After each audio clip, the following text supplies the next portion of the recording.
ஆசைப்படுகிறார்களோ, ஞானத்தை எவரவர் தேடுகிறார்களோ அவர்களெல்லாம் இங்கே வரலாம். ஏனென்றால் இங்கே இருக்கிறது எல்லா சமயத்தையும் சார்ந்த ஞானிகள் இருக்கிறாங்க. இல்லை இல்லை, சமயம் சாராத அறிஞர்களும் இருக்கிறாங்க. அங்கே தேடி போகிறோம். புதிது புதிதாக இருக்கக்கூடிய சரக்குகளை பார்க்குற புத்தகத்தை, அந்த புத்தகங்களை பார்க்கிற போதெல்லாம் அறிவின் பெருமையும் நம்முடைய சிறுமையும் தெரிஞ்சு போயிடும். ஏன்னா அதில் படிக்க போதான் தெரியும். இவ்வளவு இவ்வளவு இவ்வளவுன்னு சொல்லி நாம் கற்று வந்த வகுப்புக்கான புத்தகங்களே சில சமயங்கள் இங்கே இருக்கு. அதெல்லாம் போய் பார்த்தோம்னா அந்த வகுப்பு புத்தகங்களை பார்த்தாலே நமக்கு பயமா இருக்கு. நாங்கள் படித்த காலத்து புத்தகங்கள்லாம் இருக்கு பாருங்க, அது இப்போ பார்த்தா குப்பை. பையங்களை கொடுத்தோம்னு சொன்னால் இதையா படிச்சீங்க, இதை படிச்சுட்டு தானே இந்த ஆட்டம் ஆடுறீங்க அப்படின்றா. சாதாரண புத்தகங்களாக போச்சு. ஏன்னா காரணம், நாளுக்கு நாள் அறிவு வளர்ந்துக்கிட்டே இருக்கு. புதுசு புதுதாக வருது. நேற்று இருந்ததல்ல இன்றைக்கு இருப்பது. இன்றைக்கு இருப்பதல்ல நாளைக்கு இருக்க போவது. அதனால் இந்த வேறுபாடு வளர்ச்சி இருக்கு பார்த்தீங்களா, அந்த வளர்ச்சியை நாம் கண்டுபிடிப்பதற்காகவும் நம்மை அந்த வழியிலே செலுத்துவதற்காகவுமான திருவிழா இந்த திருவிழா.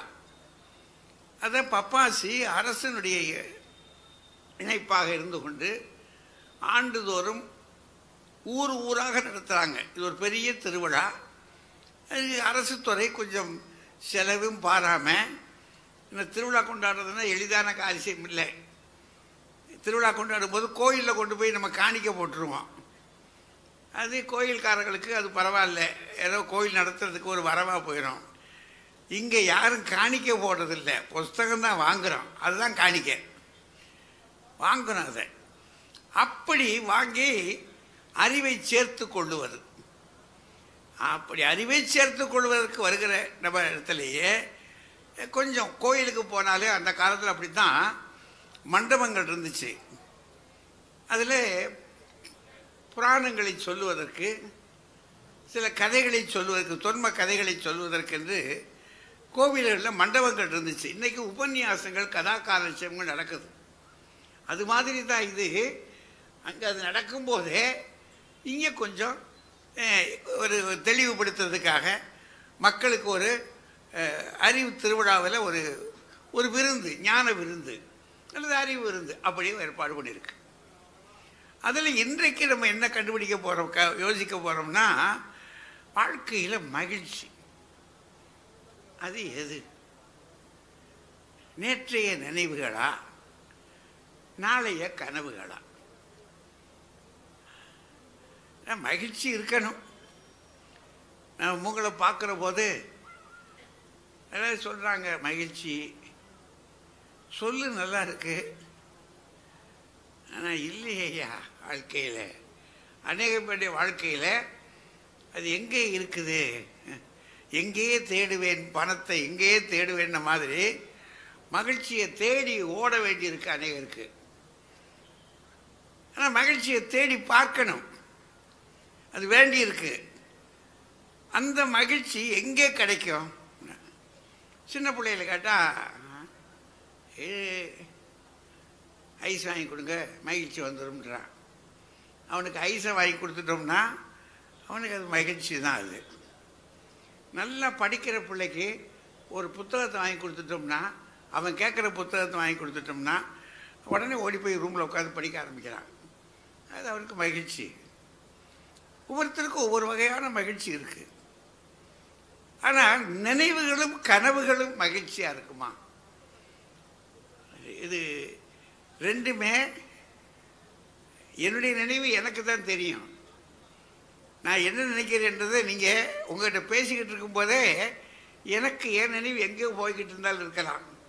ஏன்னா அந்த மனசு கட்டுப்படுத்த முடியாது, அது எங்கெங்கேயோ பறக்குது, ஒரு இடத்துல நிலை இல்லாமல் ஓடிக்கிட்டே இருக்கும். அது இப்படி அப்படிப்பட்ட மனசுக்குள்ள ஒரு மகிழ்ச்சி. அது நினைவுகளா இல்லை கனவுகளா? கனவு அப்படின்னா நம்ம தூங்கும்போது காணுவதல்ல. அவர் பெரியவர் அப்துல் கலாம் ஐயா சொன்னார் இல்லையா, உறங்கும் போது காணுவதல்ல, நம்மளை உறங்க விடாமல் செய்வது, அதுதான் கனவு. அது ஒரு உட்டோப்பியா, ஒரு பெரிய உலகத்தை நோக்கி நாம மனசுக்குள்ள கட்டியிருக்கிற ஒரு கோட்டை இருக்கு பார்த்தீங்களா, அந்த கோட்டையை நோக்கிய ஓட்டம் அப்படி வேணா அது சொல்லலாம். நாம ஒரு கோட்டை கட்டிக்கிறோம், ஒவ்வொருத்தரும் ஒரு கோட்டை கட்டிக்கிறாங்க தான். ஆறா ஒரு 10 வருஷம் ஆகட்டும்டா, அன்னி ஆற்றின்னு சொல்லலை, அவன் மனசுக்குள்ள கட்டிக்கிட்டான், கட்டிக்கிட்டு நகர்றான். இந்த நகர்வு மகிழ்ச்சியா இல்லை நேற்றுக்கு என்ன நடந்துச்சோ, நேற்றுன்னா இன்னொரு 10 வருஷத்துக்கு முந்தின்னு வச்சுக்கோங்க, அன்னைக்கு அதில் என்ன நடந்துச்சோ அது மகிழ்ச்சியா? எதை நினைத்து மகிழ்கிறோம்? அநேகமாக கொஞ்சம் மாதிரி. ஏன்னா இது ரெண்டுமே விளங்கிக்கிட வேண்டிய விஷயம். இது ஒரு காட்சி பொருள் அல்ல, நம்முடைய அறிவுக்குள்ளே சேர்த்து வைக்கிற பார்த்து யோசிக்கிற வேண்டிய விஷயம். அப்ஸ்ட்ராக்ட்னு சொல்கிறாங்க பார்த்தீங்களா, அந்த மாதிரி. அதனால் இது என்ன, நேற்று நடந்ததா இல்லை நாளைக்கு வரக்கூடிய நாம் கட்டியிருக்கிற கனவா? அந்த கனவு யாராருக்கும் ஒவ்வொருத்தருக்கும் ஒரு மாதிரி இருக்கும். நினச்சிருக்கலாம், யார் என்னென்ன கனவுகள் நினச்சிருக்காங்க அப்படின்னு, அது அவங்களுக்கு தான் தெரியும். அவங்க நிலையில் கனவாக இருக்காங்க. கனவு அவங்கவுங்க நிலைக்கு ஏற்ற மாதிரி இருக்கும். இப்போ யாருடைய எந்த கனவுல மகிழ்கிறார்களா அல்லது நினைவிலேயே மகிழ்கிறார்களா, எது சிறந்த மகிழ்ச்சி? இவ்வளோதாங்க சுருக்கம். அதை சொல்றதுல கொஞ்சம் கடினமான வேலை தான். நீங்கள் கனவா நினைவா மகிழ்ச்சியா? நினைவு. சரி, நேற்றைய நினைவு தாயா பெரிய மகிழ்ச்சி அப்படின்னு சொல்றதுக்கு ஒரு 3 பேர் இந்த பக்கம் ஆண்கள் இருக்கிறாங்க. ஒரு வித்தியாசம்தான். பெண்கள் எல்லாம் திரும்பி பார்க்குற நாளைய கனவுல தான் இருக்காங்க அவங்க. இவங்க நேற்றைய நினைவுகளில் இருக்காங்க. இந்த பக்கம் உட்காந்துருக்கவர் என்னுடைய மாணாக்கர். அவர் ஒரு பேராசிரியர் கூட, கொஞ்சம் மருத்துவரும் கூட, மிகச்சிறந்த மருத்துவர். அது மட்டும் இல்லை, இவங்க தகப்பனார் பெரிய புலவர். எங்களோடு கூட அந்த காலத்தில் பட்டிமன்றத்தில் வந்து மிகச்சிறப்பாக பேசிய அறிஞர் அவர், பெரும் புலவர் அவர். தமிழுக்கு நிறைய சாதனை செய்திருக்கிறார், நிறைய புத்தகங்கள் எழுதியிருக்கிறார். அந்த ஆட்களுடைய பற்றிய வரலாறுகளை எல்லாம் அவர் சொல்லி எழுதியிருக்கிறார். அப்படிப்பட்ட ஒரு நல்ல குடும்பத்தை சேர்ந்த பிள்ளை அது. அவர் அன்பு டாக்டர் மருத்துவர் அன்புநாதன் பேர். அவர் சொல்கிறாரு, நேற்றைய நினைவு தாங்க அப்படின்னு முதல்லையே கட்டிக்கிட்டார். என்ன காரணம்னு நமக்கு தெரியாது, அது அவருடைய கருத்து. அந்த பக்கத்தில் இருக்காரு பாருங்க, அவர் திருமிகு ராஜ்குமார்னு பேர். அவர் ஒரு ஆசிரியர். இந்த பக்கத்தில் தான் ராஜபாளையத்தில் தான் வேலை வளர்க்குறாரு. நல்ல பேச்சாளர். அவர் சொல்கிறாரு, நேற்றைய நினைவு தான் அதுதான் அப்படின்னு அவர் நிற்கிறாரு. நான் அதுக்கு மேலே போக முடியாதுல்ல, எல்லாத்துக்கும் மேலே அந்த பக்கம் பாருங்க, கடைசியாக அவன் ராஜா. அவர் நேற்றைய நினைவு தான். நாளைக்கு என்ன கனவு காண்றது? அது முதுமையில் நம்ம போய் என்ன கனவு காண போகிறோம்? இப்போ நான்லாம் இருக்கேன், கனவு காண முடியுமா? முடியாதுல்ல. அதனால் ஒருவேளை அவருக்கும் அந்த கனவு வந்துருச்சு என்னமோ, நாளைய கனவு இல்லை, நேற்றைய நினைவு தான் அப்படின்னு இந்த 3 பேரும் ரொம்ப முடிவில் இருக்காங்க. மகளிரில் இந்த பக்கத்தில் சபிதாடா சமிதா பாண்டியன், செல்வி சமிதா பாண்டியன். இந்த பாப்பா இங்கே நம்ம விவசாய கல்லூரியில் படிச்சுக்கிட்டு இருந்தது. அப்போ நாங்கள் அங்கே போயிருந்த போது அது நல்லா பேசுனது அந்த பாப்பா. தமிழில் நிறைய பேச்சாளர்கள் வரணும் அப்படின்றது எங்களுடைய ஆசை. கிடைக்கல. பிள்ளைகள் வந்து படிக்க மேடைக்கு வர மாட்டேங்குது. வரக்கூடிய பிள்ளைகளை, நல்ல பிள்ளைகளை மேடையில் ஏற்றிடணும், பயன்படுத்தணும்னு இது படித்தது. அதை பார்த்துட்டு சொல்லியிருந்தேன், ராஜாக்கிட்டையும் சொன்னேன், இதை பயன்படுத்தணும் அப்படின்னு சொல்லி. நிறைய நல்ல கூட்டங்களுக்கு வந்திருக்கு, 2-3 கூட்டம்.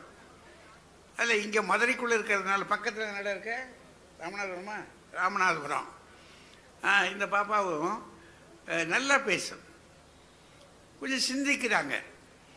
நமக்கு நம்முடைய சிந்தனைகள் எல்லாம் காலம் கடந்த சிந்தனை. இது வளரும் தலைமுறை இல்லையா, அவங்கக்கிட்ட ஏகப்பட்ட கருவிகள் இருக்கு. நாம் வெறும் புத்தகத்தை வச்சுக்கிட்டு தானே சிந்திக்க ஆரம்பித்தோம். அவங்க புத்தகம் ப்ளஸ் கருவிகள் அத்தனையும் வச்சுக்கிட்டு சிந்திக்கிறாங்க.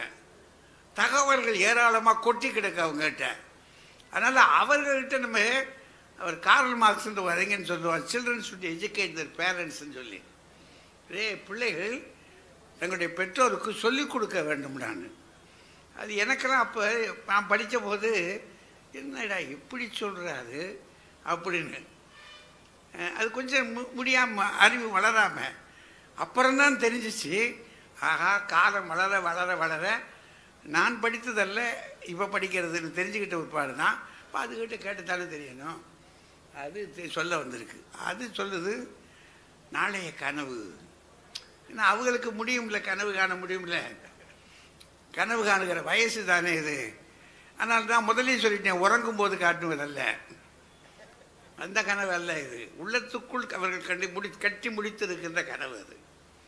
அவங்க பக்கத்தில் அந்த பக்கம் இருக்காக பாருங்க, நம்ம கவிதா ஜவஹர், திருமதி கவிதா ஜவஹர். அவங்களும் இங்கே ராஜபாளையம் தான். அவங்க நல்லா பேசுவாங்க. ஒரு சுற்றி வர்றாங்க, எதையும் சொல்லணும், நல்லா சொல்லணும்னு நல்லா படிக்கிறாங்க, விடாமல் படிக்கிறாங்க. அவங்க ஒரு பேச்சாளர். அந்த கடைசியலுக்காக பாருங்க, முனைவர் ரேவதி சுப்பலட்சுமி. அவங்க இங்கே கல்லூரியில், செந்தமிழ் கல்லூரியில் பேராசிரியை. அவங்களையும் சொல்கிறாங்க, நாளைய கனவு தான், நேற்றைய நினைவு அல்ல அப்படின்னு. இவ்வளோ நேரம் நான் பேசுகிறதே இன்னும் கொஞ்சம் கூரம் வரட்டும்னு, கொஞ்சம் கூட்டம் வரட்டும் அப்படின்னு எதிர்பார்த்த கூட்டம் அப்படி மெல்ல மெல்ல வந்துருச்சு. ஏன்னா இருக்கைகள் எல்லாம் இல்லாமல் அங்கங்கே நிற்கக்கூட ஆரம்பிச்சிட்டாங்க. ஆனால் இருக்கை கொஞ்சம் கொஞ்சம் இடக்கு இருக்குது, நாளும் பரவாயில்லை. ஆக நீங்கள் என்னென்ன நினைவுகளோடோ அல்லது கனவுகளோட வந்திருக்கீங்கன்னு எனக்கு தெரியாது. அவங்க என்ன சொல்கிறாங்கன்றதை பார்த்து நீங்கள் முடிவு எடுக்க வேண்டியது உண்டு. உங்களுடைய கையொலிகள் இருக்கு பாருங்க, அதில் நீங்கள் எதை நோக்கி நகருகிறீர்கள் என்பதை நான் கண்டுகொள்ளுவேன். கையொலி இல்லாமலே சில இடங்களில் கையை கட்டி உட்காந்துருப்பாங்கன்னு பேர். அது எதுக்குன்னா, உங்களை கேட்க வாயா வந்தோம், என்னமோ இருக்க போட்டிருக்காக பொழுதுபோக்காமல் இங்கே உட்காந்துருக்காங்க, இன்னும் உன்னை கேட்குறவனை பார்த்த அப்படின்னு நினைக்கிற மாதிரி இருக்கும். அப்படி இருந்துடாம நீங்கள் கொஞ்சம் உங்களுடைய ஒத்துழைப்பு காட்ட வேண்டும் என்று சொல்லி, இப்போது வாழ்க்கையில் மகிழ்ச்சி, நேற்றைய நினைவுகளே என்ற அணி தொடங்குகிறது. தம்பி பேராசிரியர் அன்புநாதன் அவர்கள் இப்போது வருகிறார்கள்.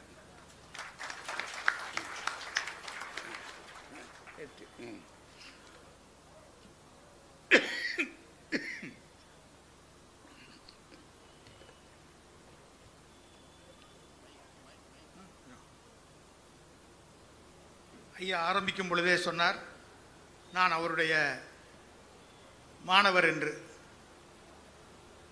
அந்த காலத்திலேயே அவர் கிளாஸுக்கு போகிறதுனா முதல்ல ஆளாக ஓடி போய் நிற்போம். ஏன்னா அப்படி ஒரு மகிழ்ச்சி அவருடைய கிளாஸுக்கு போனாலே. இன்று நடுவராக இங்கே அமர்ந்திருக்கின்றார், அவருக்கு என்னுடைய முதற்கண் வணக்கங்கள். பல பணிகளுக்கிடையே மதுரை மாவட்டத்தினுடைய ஆட்சியர் இந்த நிகழ்வுக்கு வந்திருக்கின்றார், அவருக்கும் என்னுடைய அன்பான வணக்கங்கள். வந்திருக்கக்கூடிய மற்ற அரசு அதிகாரிகள் அனைவருக்கும் வணக்கங்கள். இங்கே பாருங்க, எங்கள் சைடில் இருக்கவங்க, எங்கள் பக்கத்தில் உட்காந்துருக்கவங்க பழைய நினைவுகள் எல்லாத்தையும் மனசில் வச்சு மகிழ்ச்சியோடு உட்காந்துருக்க கனவான்கள். பாருங்க எப்படி ஒரு சந்தோஷம் முகத்தில். அந்த பக்கத்தில் ஒரு டென்ஷனோட உட்காந்துருக்காங்க. ஏன்னா அந்த கனவுனாலே டென்ஷன் தான்.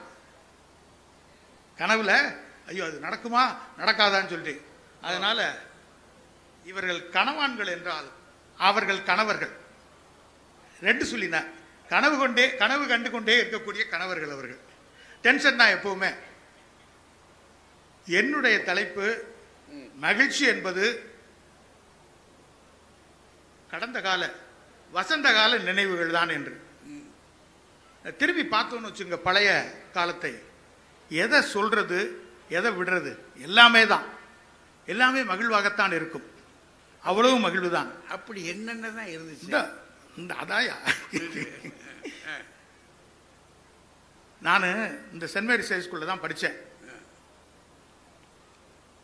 அப்போ புதூரில் எங்கள் வீடு. இப்போ டிவிஎஸ் பஸ்ஸு. அந்த சென்ட் மேரிஸ் ஹை ஸ்கூலில் எல்லா ஸ்கூல்லையும் சனி ஞாயிறு லீவ் விட்டா அங்கே புதன் ஞாயிறு லீவ் விடுவாங்க. இப்போ எப்படின்னு தெரியல. அப்போ புதன் ஞாயிறு. அப்போ நான் பஸ்ஸில் போகணும். பார்த்தீங்கன்னா ஒரு சிந்தாமணி தியேட்டர் இப்போ மாற்றியாச்சு. அதை அதில் ஒரு திரைப்படம். அது என்னைய நான் ஃபஸ்ட்டு வீட்டுக்கு கட்டடிச்சுட்டு போன படம். அது ஸ்கூலுக்கு கட்டடிக்கல, வீட்டுக்கு கட்டடிச்சுட்டு போனது. ஸ்கூலுக்கு கட்டடிக்கிறதுங்கிறது வேற. நான் கட்டடிச்சுட்டு போல. அந்த படம் என்னைய கூப்பிட்டுச்சு. அந்த படம் மீண்டும் மீண்டும் என்னை கூப்பிட்டுச்சு. பஸ்ஸில் போகும்போதெல்லாம் கூப்பிடும். இந்த படம் என்ன படம் அப்படின்னா, அன்பே வா அன்பே வா அப்படின்னு என்னை கூப்பிட்டுச்சு. நம்ம புரட்சி தலைவர் நடித்த படம்.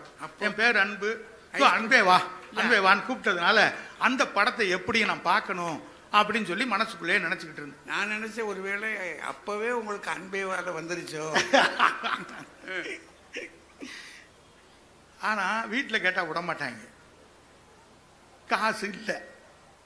அப்போல்லாம்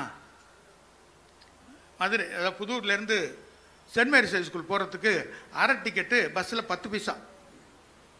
இப்போ முடியுமா 10 பைசா? என்ன 10 ரூபாய்க்கே ஒன்றும் செய்ய முடியல. 10 பைசா. அங்கேருந்து அப்படியே நடந்து கொஞ்சம் தூரம் வந்தோம்னா, நெல்பேட்டையிலேருந்து புதூருக்கு வந்தோம்னா 7 பைசா. சரி, அப்படியே பாலத்தை ஏறி கோரிப்பாளையம் தாண்டி தந்தி ஆஃபீஸ் தாண்டி தல்லாகுளத்துக்கு வந்தோம்னா 5 பைசா. தல்லாகுளம் வரைக்கும் வந்துட்டா அப்படி புதூருக்கு நடந்துருவோம், 10 பைசா லாபம்.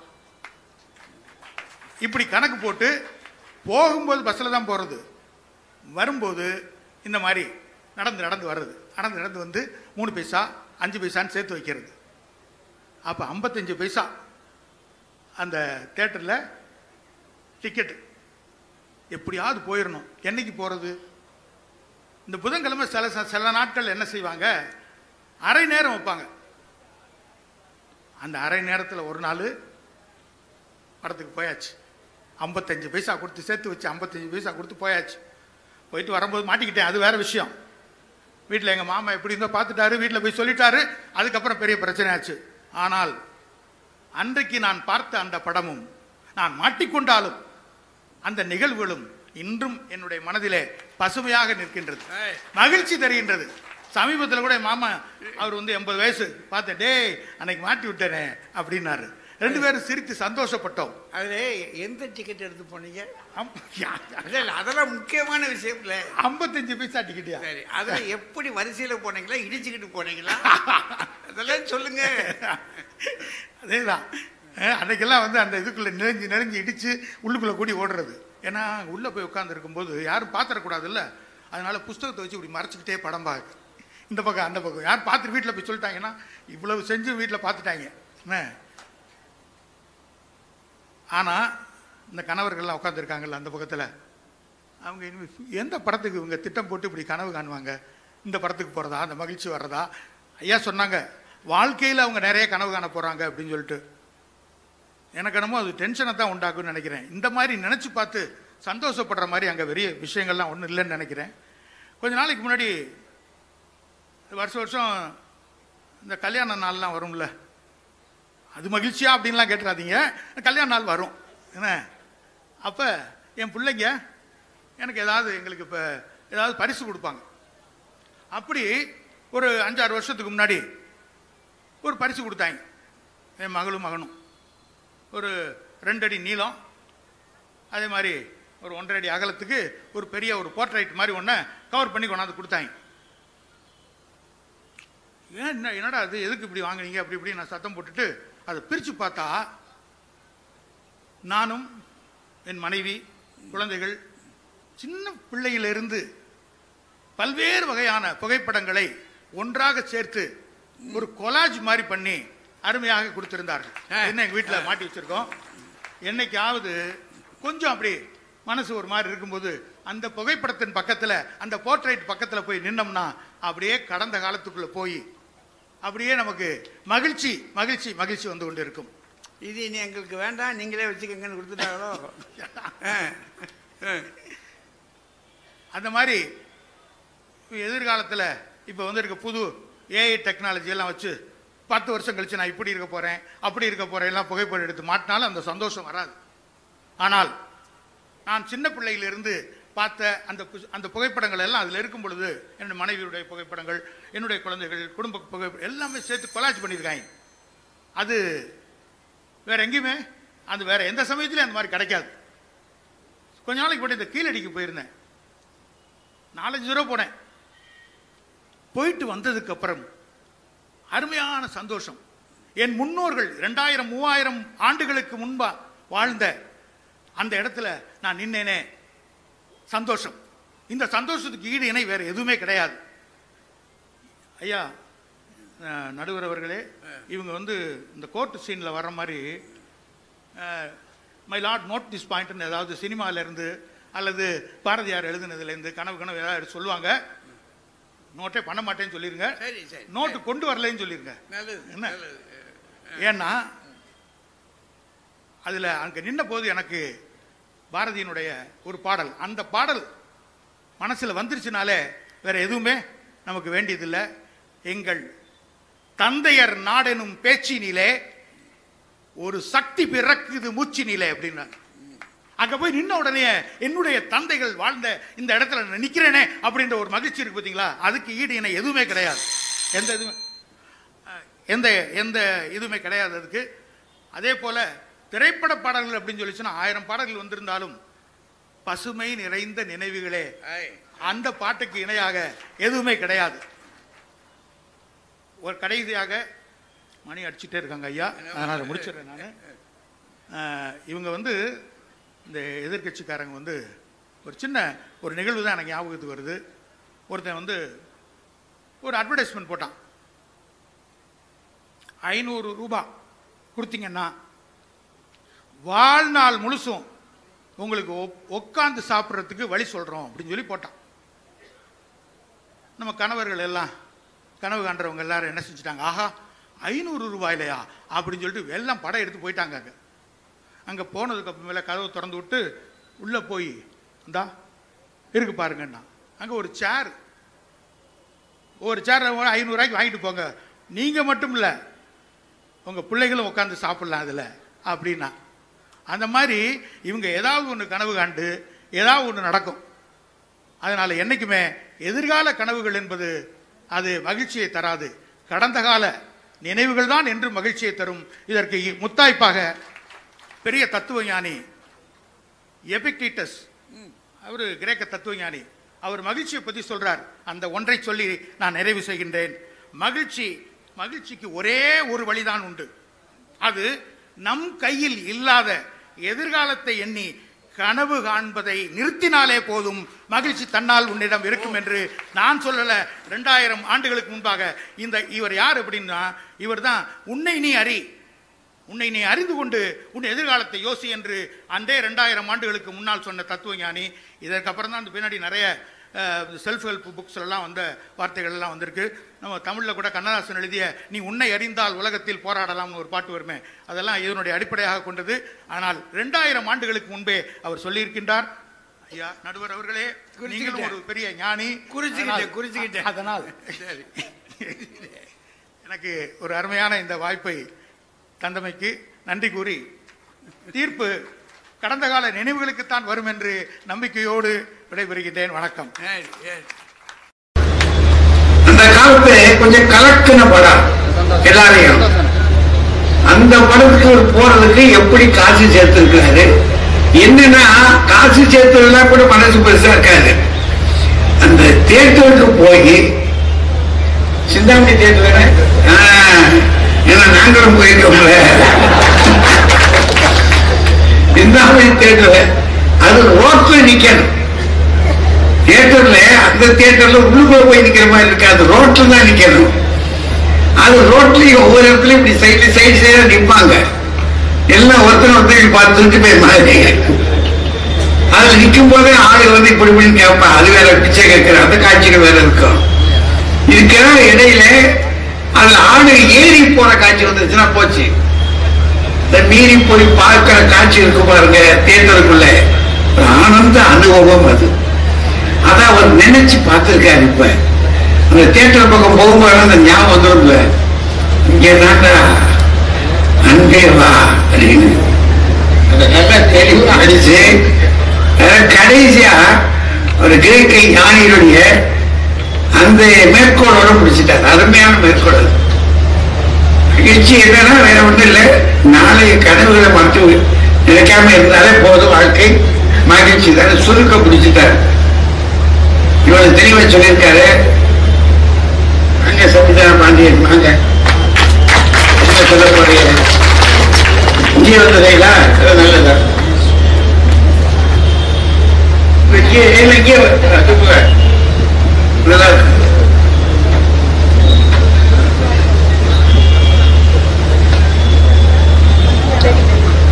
மனதில் உறுதி வேண்டும், வாக்கினிலே இனிமை வேண்டும், நினைவு நல்லது வேண்டும், நெருங்கின பொருள் கைப்பட வேண்டும், கனவு மெய்ப்பட வேண்டும்.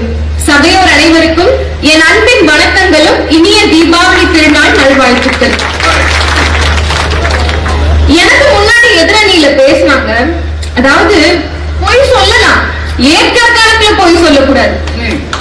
வாழ்க்கையில மகிழ்ச்சியை தருவது நாளைய கனவுகள் தான் என்னால உறுதியா சொல்ல முடியும். நடுவர் அவர்களே, நேற்றைய நினைவுகள் அப்படின்னா என்ன?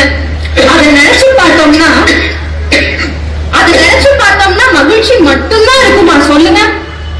அது போல உணர்வுகளின் கலவை, சோகம், அவமானம், தோல்வி, காயங்கள், வலிகள், துரோகங்கள், அப்புறம் கொஞ்சோண்டு லேசா தூணாப்ல மகிழ்ச்சியும் வெற்றியும் இருக்கும். ஆனா நாளைய கனவுகள் அப்படியா?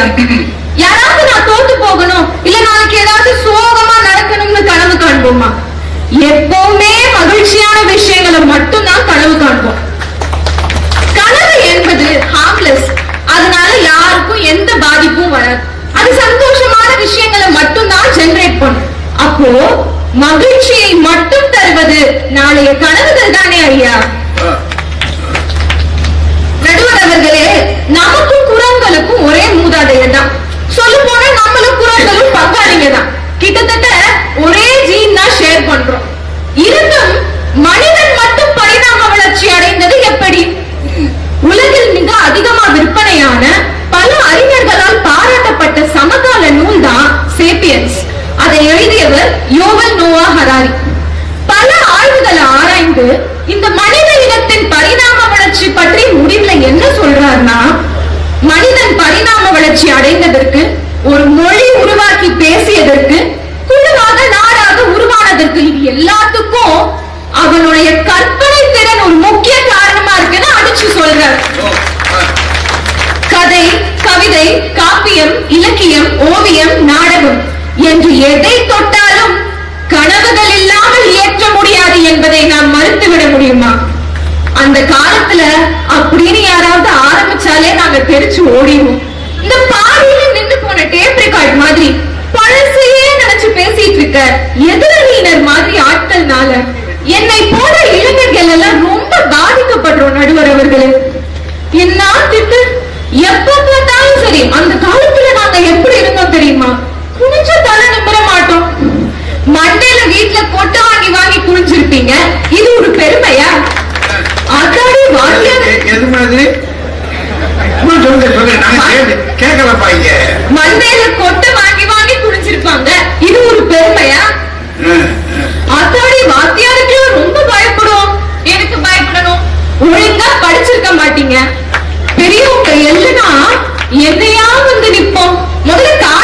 கேட்டுச்சா?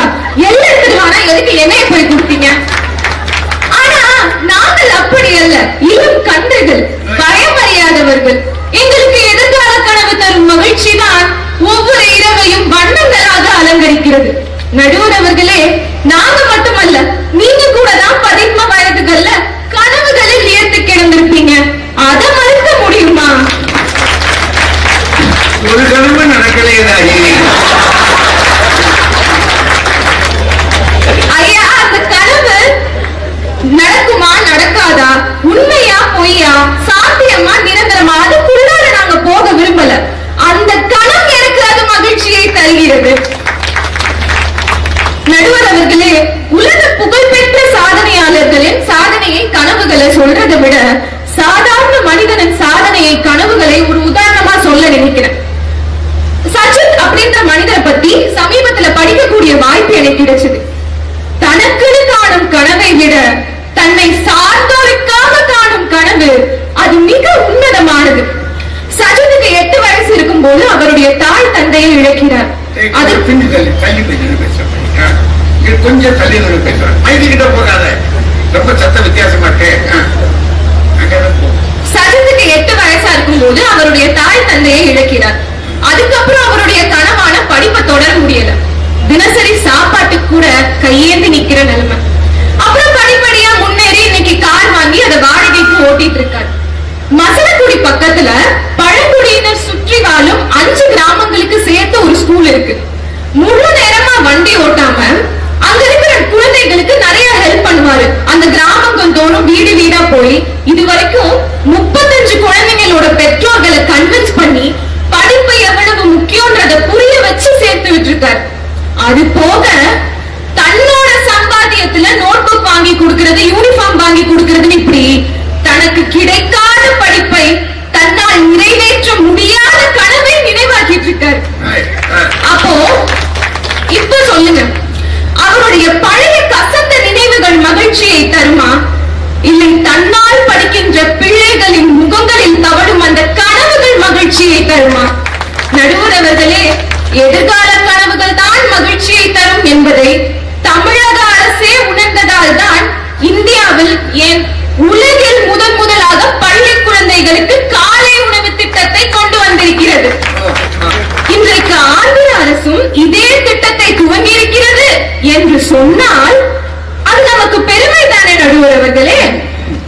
நீங்க நல்லா யோசிச்சு பாருங்க, நம்மளுடைய வாழ்க்கையே எதிர்கால கனவை நோக்கி தான் போயிட்டு இருக்கு. எதிர்கால சேமிப்பு திட்டம், எதிர்கால இன்சூரன்ஸ், எதிர்கால நகை முதலீடு, இப்படிதான் ஓடுது வாழ்க்கை.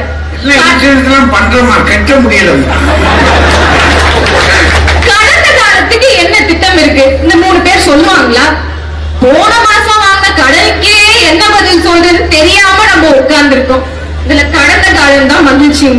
அதாவது பொழுது போகாத நேரத்துல மல்லாக்க படுத்து விட்டத்தை பார்த்துக்கிட்டே பழசெல்லாம் நினைக்கிறதுக்கு சுகமா தான் இருக்கும். நாங்க வாழ்ந்த காலம் அப்படியாக்கும் இப்படியாக்கும் பேசுறதுல எல்லாம் அற்ப மகிழ்ச்சி மட்டும்தான் கிடைக்கும். ஐயா, மத்தியான நேரம் எங்க காலேஜ்ல நீங்க சாப்பிட்டுருக்கீங்களா? அதுல என்னத்தான் கலப்பாங்கன்னு தெரியாது. சாப்பிட்டு போய் கிளாஸ் ரூம்ல உட்கார்ந்தா அப்படி ஒரு தூக்கம் வரும். அந்த நேரம் பாவம் லெக்சரர் உசுர கொடுத்து பாடம் நடத்திட்டு இருப்பாரு. அப்ப போய் தூங்குனா அவர் மனசு எவ்வளவு கஷ்டப்படுங்க ஐயா. ஏதோ கண்ணை திறந்தே கனவு காண்ற வித்தைய நாங்க கத்து வச்சுக்கிட்டதுனால அவரும் திருப்தியா பாடம் எடுத்தவரு, நாங்களும் நோகாம கிளாஸ்ல உட்கார்ந்துருக்கோம்.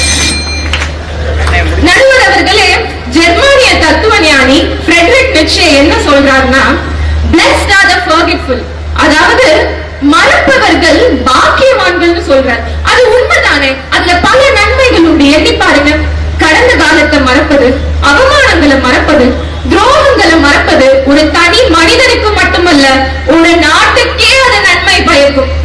ஜென்ம விரோதம்னு சொல்லுவாங்க. 3-4 தலைமுறையா பேசியிருக்க மாட்டாங்க. வாய்க்கா வரப்பு தகராறு இப்படியே தொடர்ந்து வரது எதனால? பழைய கசந்த நினைவுகள்னால. India Pakistan, Israel Palestine, North Korea South Korea, ஒவ்வொரு நாடும் தன் மக்களின் எதிர்கால கனவுகளை மகிழ்ச்சியை சிதைத்து சிதைத்து கசப்புகளை அசை போட்டுக் கொண்டே சண்டையிடுவதனால எவ்வளவு பாதிப்பு ஐயா! ஒவ்வொரு மனிதனும் ஒவ்வொரு நாடும் பழைய வசந்த நினைவுகளை மறந்து புது கனவுகளை விதைக்குமாயின் இவ்வுலகம் சமாதானமும் சகோதரத்துவமும் நிலவி சீருடன் வாழும் ஐயா. இறுதியாக நான் இப்படி சொல்லி நிறைவு செய்கிறேன். மனதின் சுமைகள் எது? நேற்றைய நினைவுகள். அதை இறக்கி வைத்துவிட்டு நாளைய கனவுகளை காண்போம். அதுவே மனிதனுக்கு நன்மை பயக்கும் என சொல்லி நல்ல வாய்ப்புக்கு நன்றி கூறி விடைபெறுகிறேன். நன்றி. நேற்றைய நினைவுகளே மனசுல சுமையா நிக்குதான். சுமையை இறக்கி வச்சிருங்க. எப்படி பாருங்க, அது சுமைதானே, குப்பை. நினைவுகளுக்குள் சேர்ந்துக்கிற குப்பை, அது நினைவு குப்பை. அந்த நினைவு குப்பையை எடுத்து தூக்கி வெளியே எடுத்துருங்க, சுமை போயிடும், அதுவே மகிழ்ச்சியா இருக்கும் அப்படின்னு அவங்க சொல்ற மாதிரி பாருங்க. கற்பனை திறன் மனுஷனுக்கு இருக்கு இல்லையா? அவங்க எல்லாம் படிக்கிறாங்க. அவங்க கற்பனை கண்டதே கனவுதான். இப்படி ஒரு நூலை படைக்கணும் அப்பனா அவன் கனவு காண்றான். அந்த கனவுகளை பரப்பதுதானே நூறு. அதுதானே கவிஞருடைய வேலை, எழுத்தாளருடைய வேலை அப்படின்னு கொண்டு வராங்க. மிரட்டுற வேலை செய்யறாங்க. பார்ப்போம் என்ன செய்யறாங்க. நல்லா சொல்லியிருக்கிறாங்க. என்ன சொல்றாரு பார்ப்போம். வாங்க ராஜகுமார், வாங்க.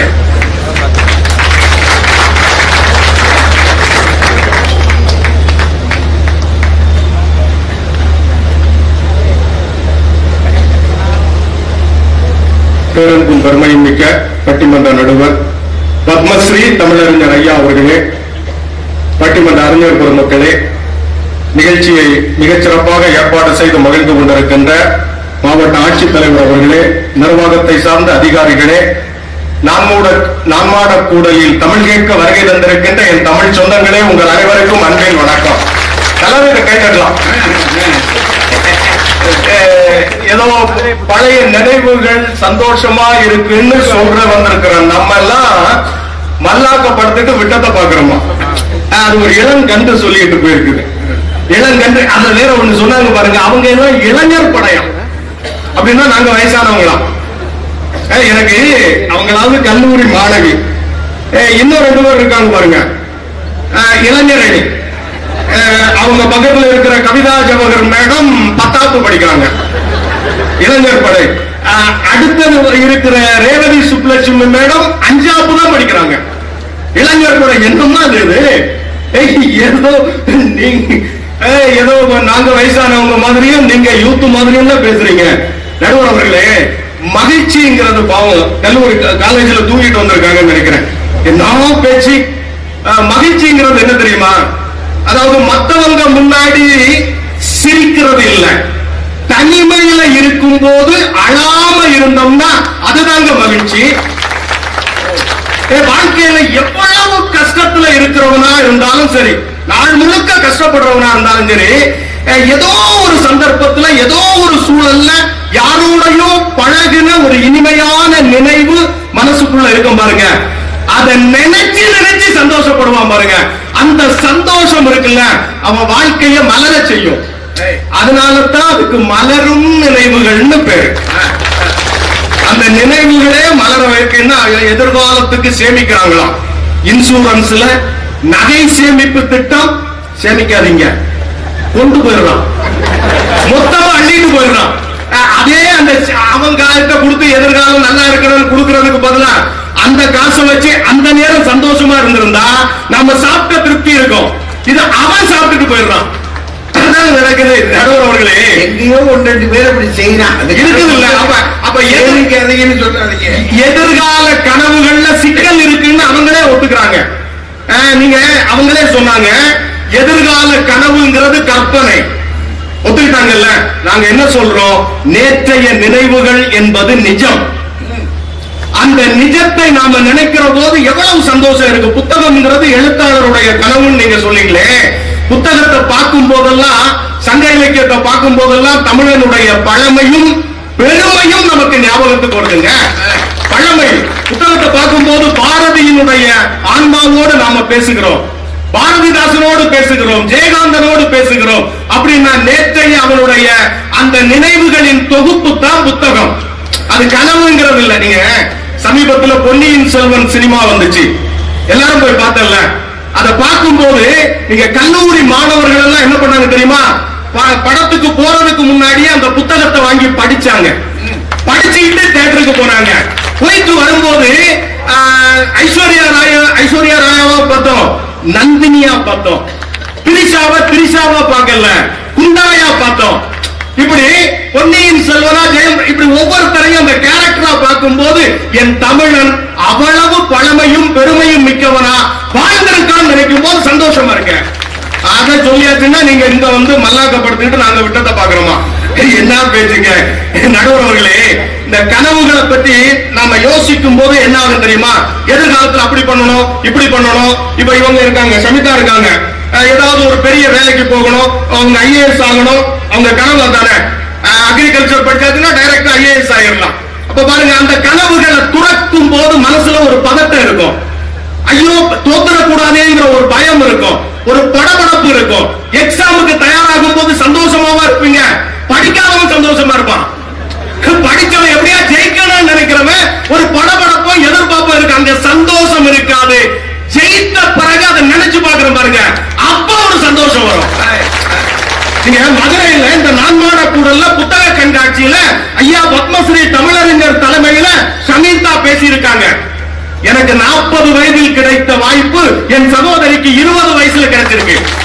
அந்த பெருமைங்க ஒரு 10 வருஷத்துக்கு அப்புறம் அவங்க மேடையில பேசிக்கிட்டு இருக்கும் போது இந்த 2023ல ஐயா தலைமையில நான் பேசினேன், எல்லாரும் கை தட்டினாங்கன்னு நினைச்சு பார்க்கும் போது ஒரு மகிழ்ச்சி வருதுல்ல, அந்த சந்தோஷம் இருக்க வராதுங்க.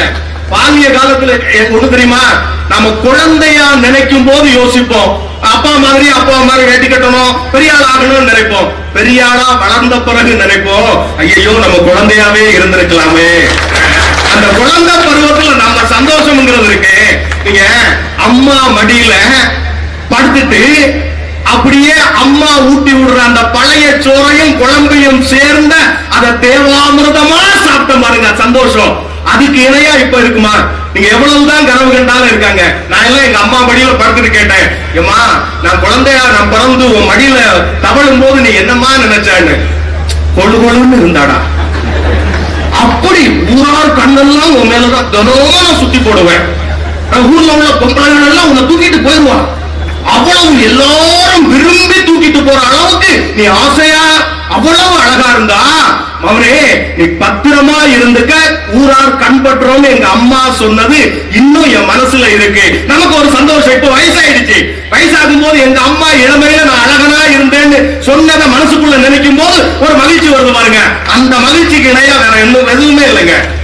நீங்க அப்பா தோல்ல உட்கார்ந்து இருந்து திருவிழா பாக்குற சந்தோஷம் இருக்கு. இப்ப நம்ம அப்பா ஆகும் போது அதை நினைச்சு பார்க்கும் போது ஒரு மகிழ்ச்சி வருது இல்ல, அதுக்கு இணையா எதுவுமே இல்லைங்க. நீங்க ஐயா நீங்க பம்பரம் விளையாடி இருக்கீங்களா?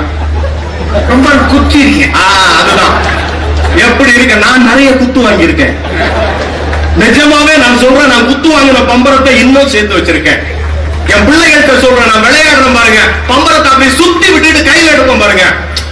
இப்ப வயசாயிடுச்சுன்னு என் பிள்ளை சொல்லும் போது நான் விடுறேன்னு பழைய ஞாபகத்தோட அதை அப்படி சுத்தும் போது ஆஹா அப்ப நீயும் திறமையானவன் தானோ அப்படின்னு பிள்ளைகள் நம்புது.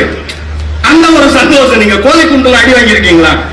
கோழி குண்டல் விளையாடி இருக்கீங்களா? கோழி விளையாடுறது விளையாடி இருக்கேன். நீங்க நம்ம கோழி விளையாடி கையில முட்டில் அடிப்பாங்க பாருங்க, அடி வாங்கின அந்த சந்தோஷத்தை நினைக்கிறோம்ல, அது விராட் கோலி செஞ்சுரி அடிக்கிறத பார்க்கும் போது கிடைக்கிற சந்தோஷத்தை விட கூடுதல் சந்தோஷம் தரும்.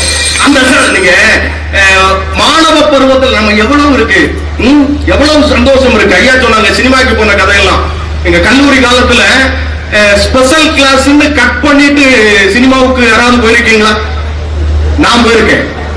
இந்த சூப்பர் ஸ்டாரோட தளபதி சினிமா வந்த நேரம் நான் ஸ்பெஷல் கிளாஸ் இருக்குன்னு காலேஜ் அப்பாட்ட போய் சொல்லிட்டு தியேட்டருக்கு போயிட்டேன்.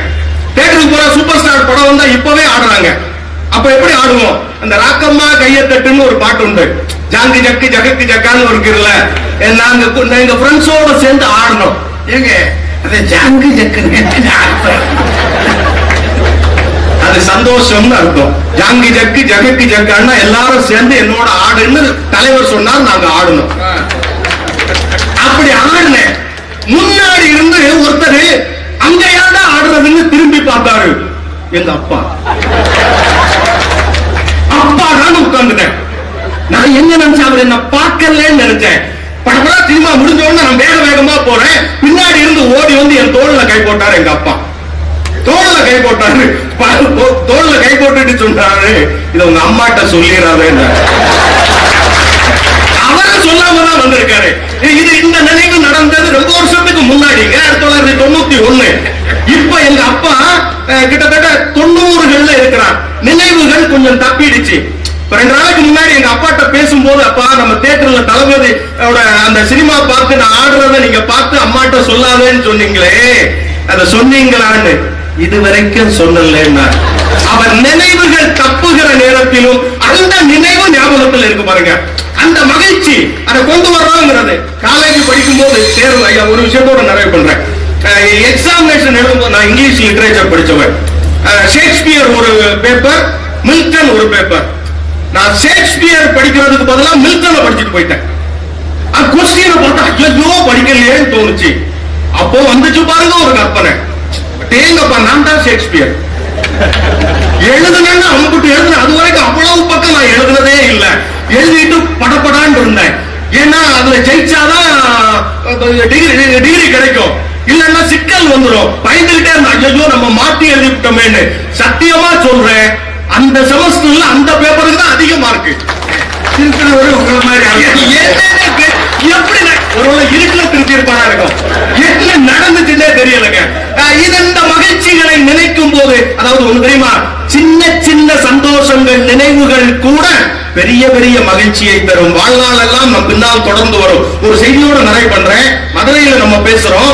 2 வருஷத்துக்கு முன்னாடி பத்மஸ்ரீ விருது வாங்கியவர் மரியாதைக்குரிய மனோகர் தேவதாஸ் என்று சொல்லக்கூடிய ஒரு எழுத்தாளர், ஓவியர். அவர் எத்தனை பேருக்கு அவரை பற்றி தெரியும்னு தெரியலங்க. அவர் 50கள் 60களில் மதுரை எப்படி இருந்த சின்ன பிள்ளையா அவர் இந்த தெருவுக்கள்ல நண்பர்களோட ஓடியாடி விளையாடி இருக்கார். திருப்பரங்குன்றமலை, அழகர் கோயில், சித்திர வீதி, இந்த காட்சி சின்ன வயசுல அவர் மனசுல பதிஞ்சது. ஓடியாடி விளையாடினது என்னாச்சு தெரியுமா, வயது ஆக ஆக ஆக அவர் கண் பார்வை போயிட்டே இருந்தது. கண் பார்வை போயிட்டே இருந்தது. ஒரு கெமிக்கல் இன்ஜினியரிங் அவர் அந்த வேலை பார்த்துக்கிட்டு இருந்தார். கண் பார்வை போயிட்டே இருந்தது. ஆனா என்ன பண்ணார், என் மதுரையை பற்றிய என் மனதில் இருக்கிற எழுத்தில் பதிய வைக்கணும்னு சொல்லி ஒரு அருமையான நூல் எழுதியிருக்கார், எனது மதுரை நினைவுகள்னு. கண் பார்வை, வலது கண் பார்வை முழுமையா போயிடுச்சு. இடதுகள்ல கொஞ்சம் பார்வை இருக்கு. ஒரு பவர் கிளாஸ் போட்டுட்டு கொஞ்சம் கொஞ்சமா பார்த்து பார்த்து மனதில் தேக்கி வைத்த அந்த நினைவுகளை ஓவியங்களாகவும் எழுத்தாகவும் படித்திருக்கிறார். அற்புதமான நூல். அந்த சித்திரங்கள் பாத்தீங்கன்னா அம்புட்டு நல்லா இருக்குங்க. இப்ப பாருங்க, மொத்தத்தில் கண் பார்வை போயிடுச்சு, புறக்கண் போயிடுச்சுங்க. அகத்தில் இருந்த நினைவுகளின் வழியில் இன்றும் மதுரை அவர் இதயத்தில் வாழ்ந்து கொண்டிருக்கிறது என்றால், ஞாபகங்கள் மழையாகும், ஞாபகங்கள் குடையாகும். நீரின் ஆழத்துக்குள்ள இருக்கிற கூழாங்கல் நம்ம எடுத்து பார்த்தோம்னா குளிர்ச்சியா இருக்கும். அது மாதிரி மனதின் ஆழத்தில் இருக்கிற நினைவுகள் எப்போதும் குளிர்ச்சியாகவும் மகிழ்ச்சியையும் தரும். வாய்ப்புக்கு நன்றி, வணக்கம்.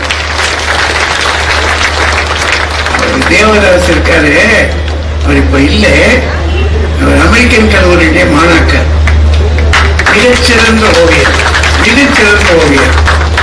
கோட்டு ஓவியம் தான், இன்ஜினியரிங் ஓவியம். அது வெளிநாடுகளுக்கெல்லாம் போயிடும் நிறைய பேர் அது பாராட்டக்கூடிய போது அது மதுரையை பற்றி அத்தனை சிறப்பாக எழுதியிருக்கிறார்.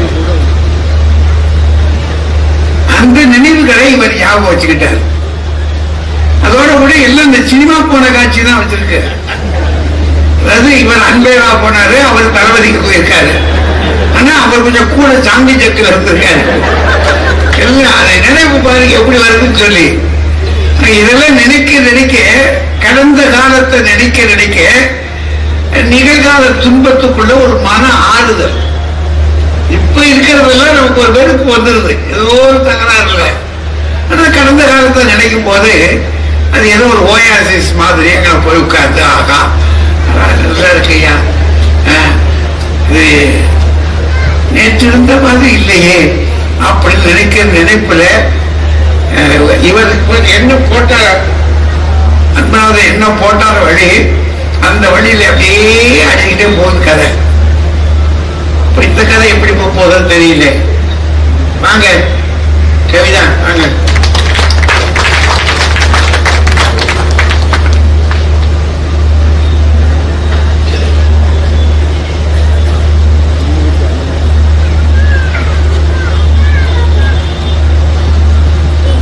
பேரன்பிற்கும் பெருமதிப்பிற்கும் உரிய நடுவர் அவர்களே, இரண்டு அணிகளையும் சார்ந்த அறிஞர் பெருமக்களே, இங்கே பெருந்திரளாக கூடியிருக்கிற மதுரை மண்ணின் மைந்தர்களே, அப்பாசி அமைப்பை சார்ந்த அன்பு சகோதரர்களே, அரசு அதிகாரிகளே, உங்கள் அத்துணை பேருக்கும் என்னுடைய பணிவான வணக்கங்களை கனிவோடு தெரிவித்துக் கொள்கிறேன். ஐயா, எதிரணியிலிருந்து ஒரு ஜாமி ஜக்கு வந்தார். எல்லாரும் உட்கார்ந்து வீட்டுல இந்தியா ஜெயிக்கணும் கிரிக்கெட் பாத்துக்கிட்டு இருந்தா இவர் நடு வீட்டுல உட்கார்ந்து கோழி குண்டு விளையாடிட்டு இருந்திருக்கிறார்.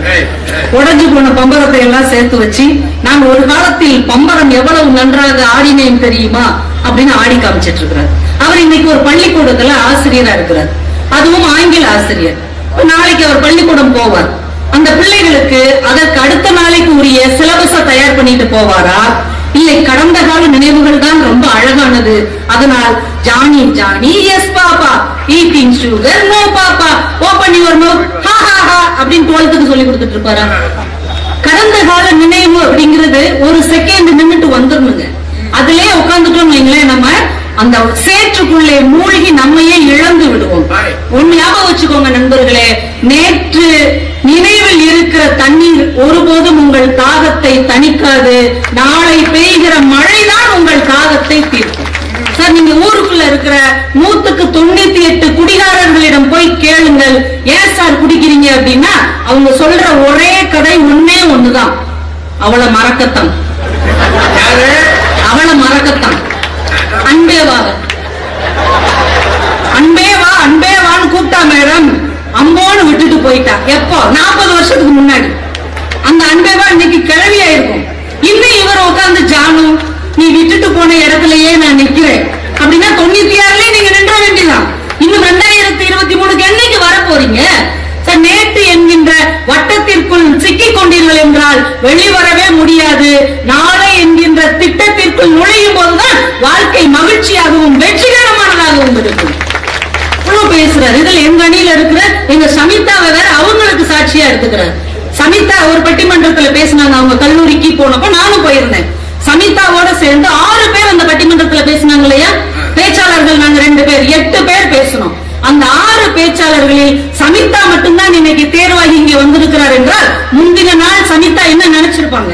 நாளைக்கு முதல்ல ஐயா தலைமையில பேச போகிறோம், இது என் வாழ்க்கையின் கனவு, இவ்வளவு பெரிய மனிதரோடு நான் பேசும்போது நல்லா பேசணும், முந்தின நாள் முழுக்க உழைத்திருந்து அந்த கனவு ஜெயிச்சதுனாலதான் இன்னைக்கு இங்க வந்து உட்கார்ந்து அவங்க உட்கார்ந்துட்டு அம்மா மடியிலே உட்கார்ந்து நாம் எவ்வளவு அழகாக பழைய சோறும் ஊறுகாயும் சாப்பிட்டோம்னு உட்கார்ந்து நினைச்சுக்கிட்டு இருந்தாங்கன்னா மறுநாள் அந்த பேச்சுல ஜெயிச்சிருக்க முடியுமாங்க?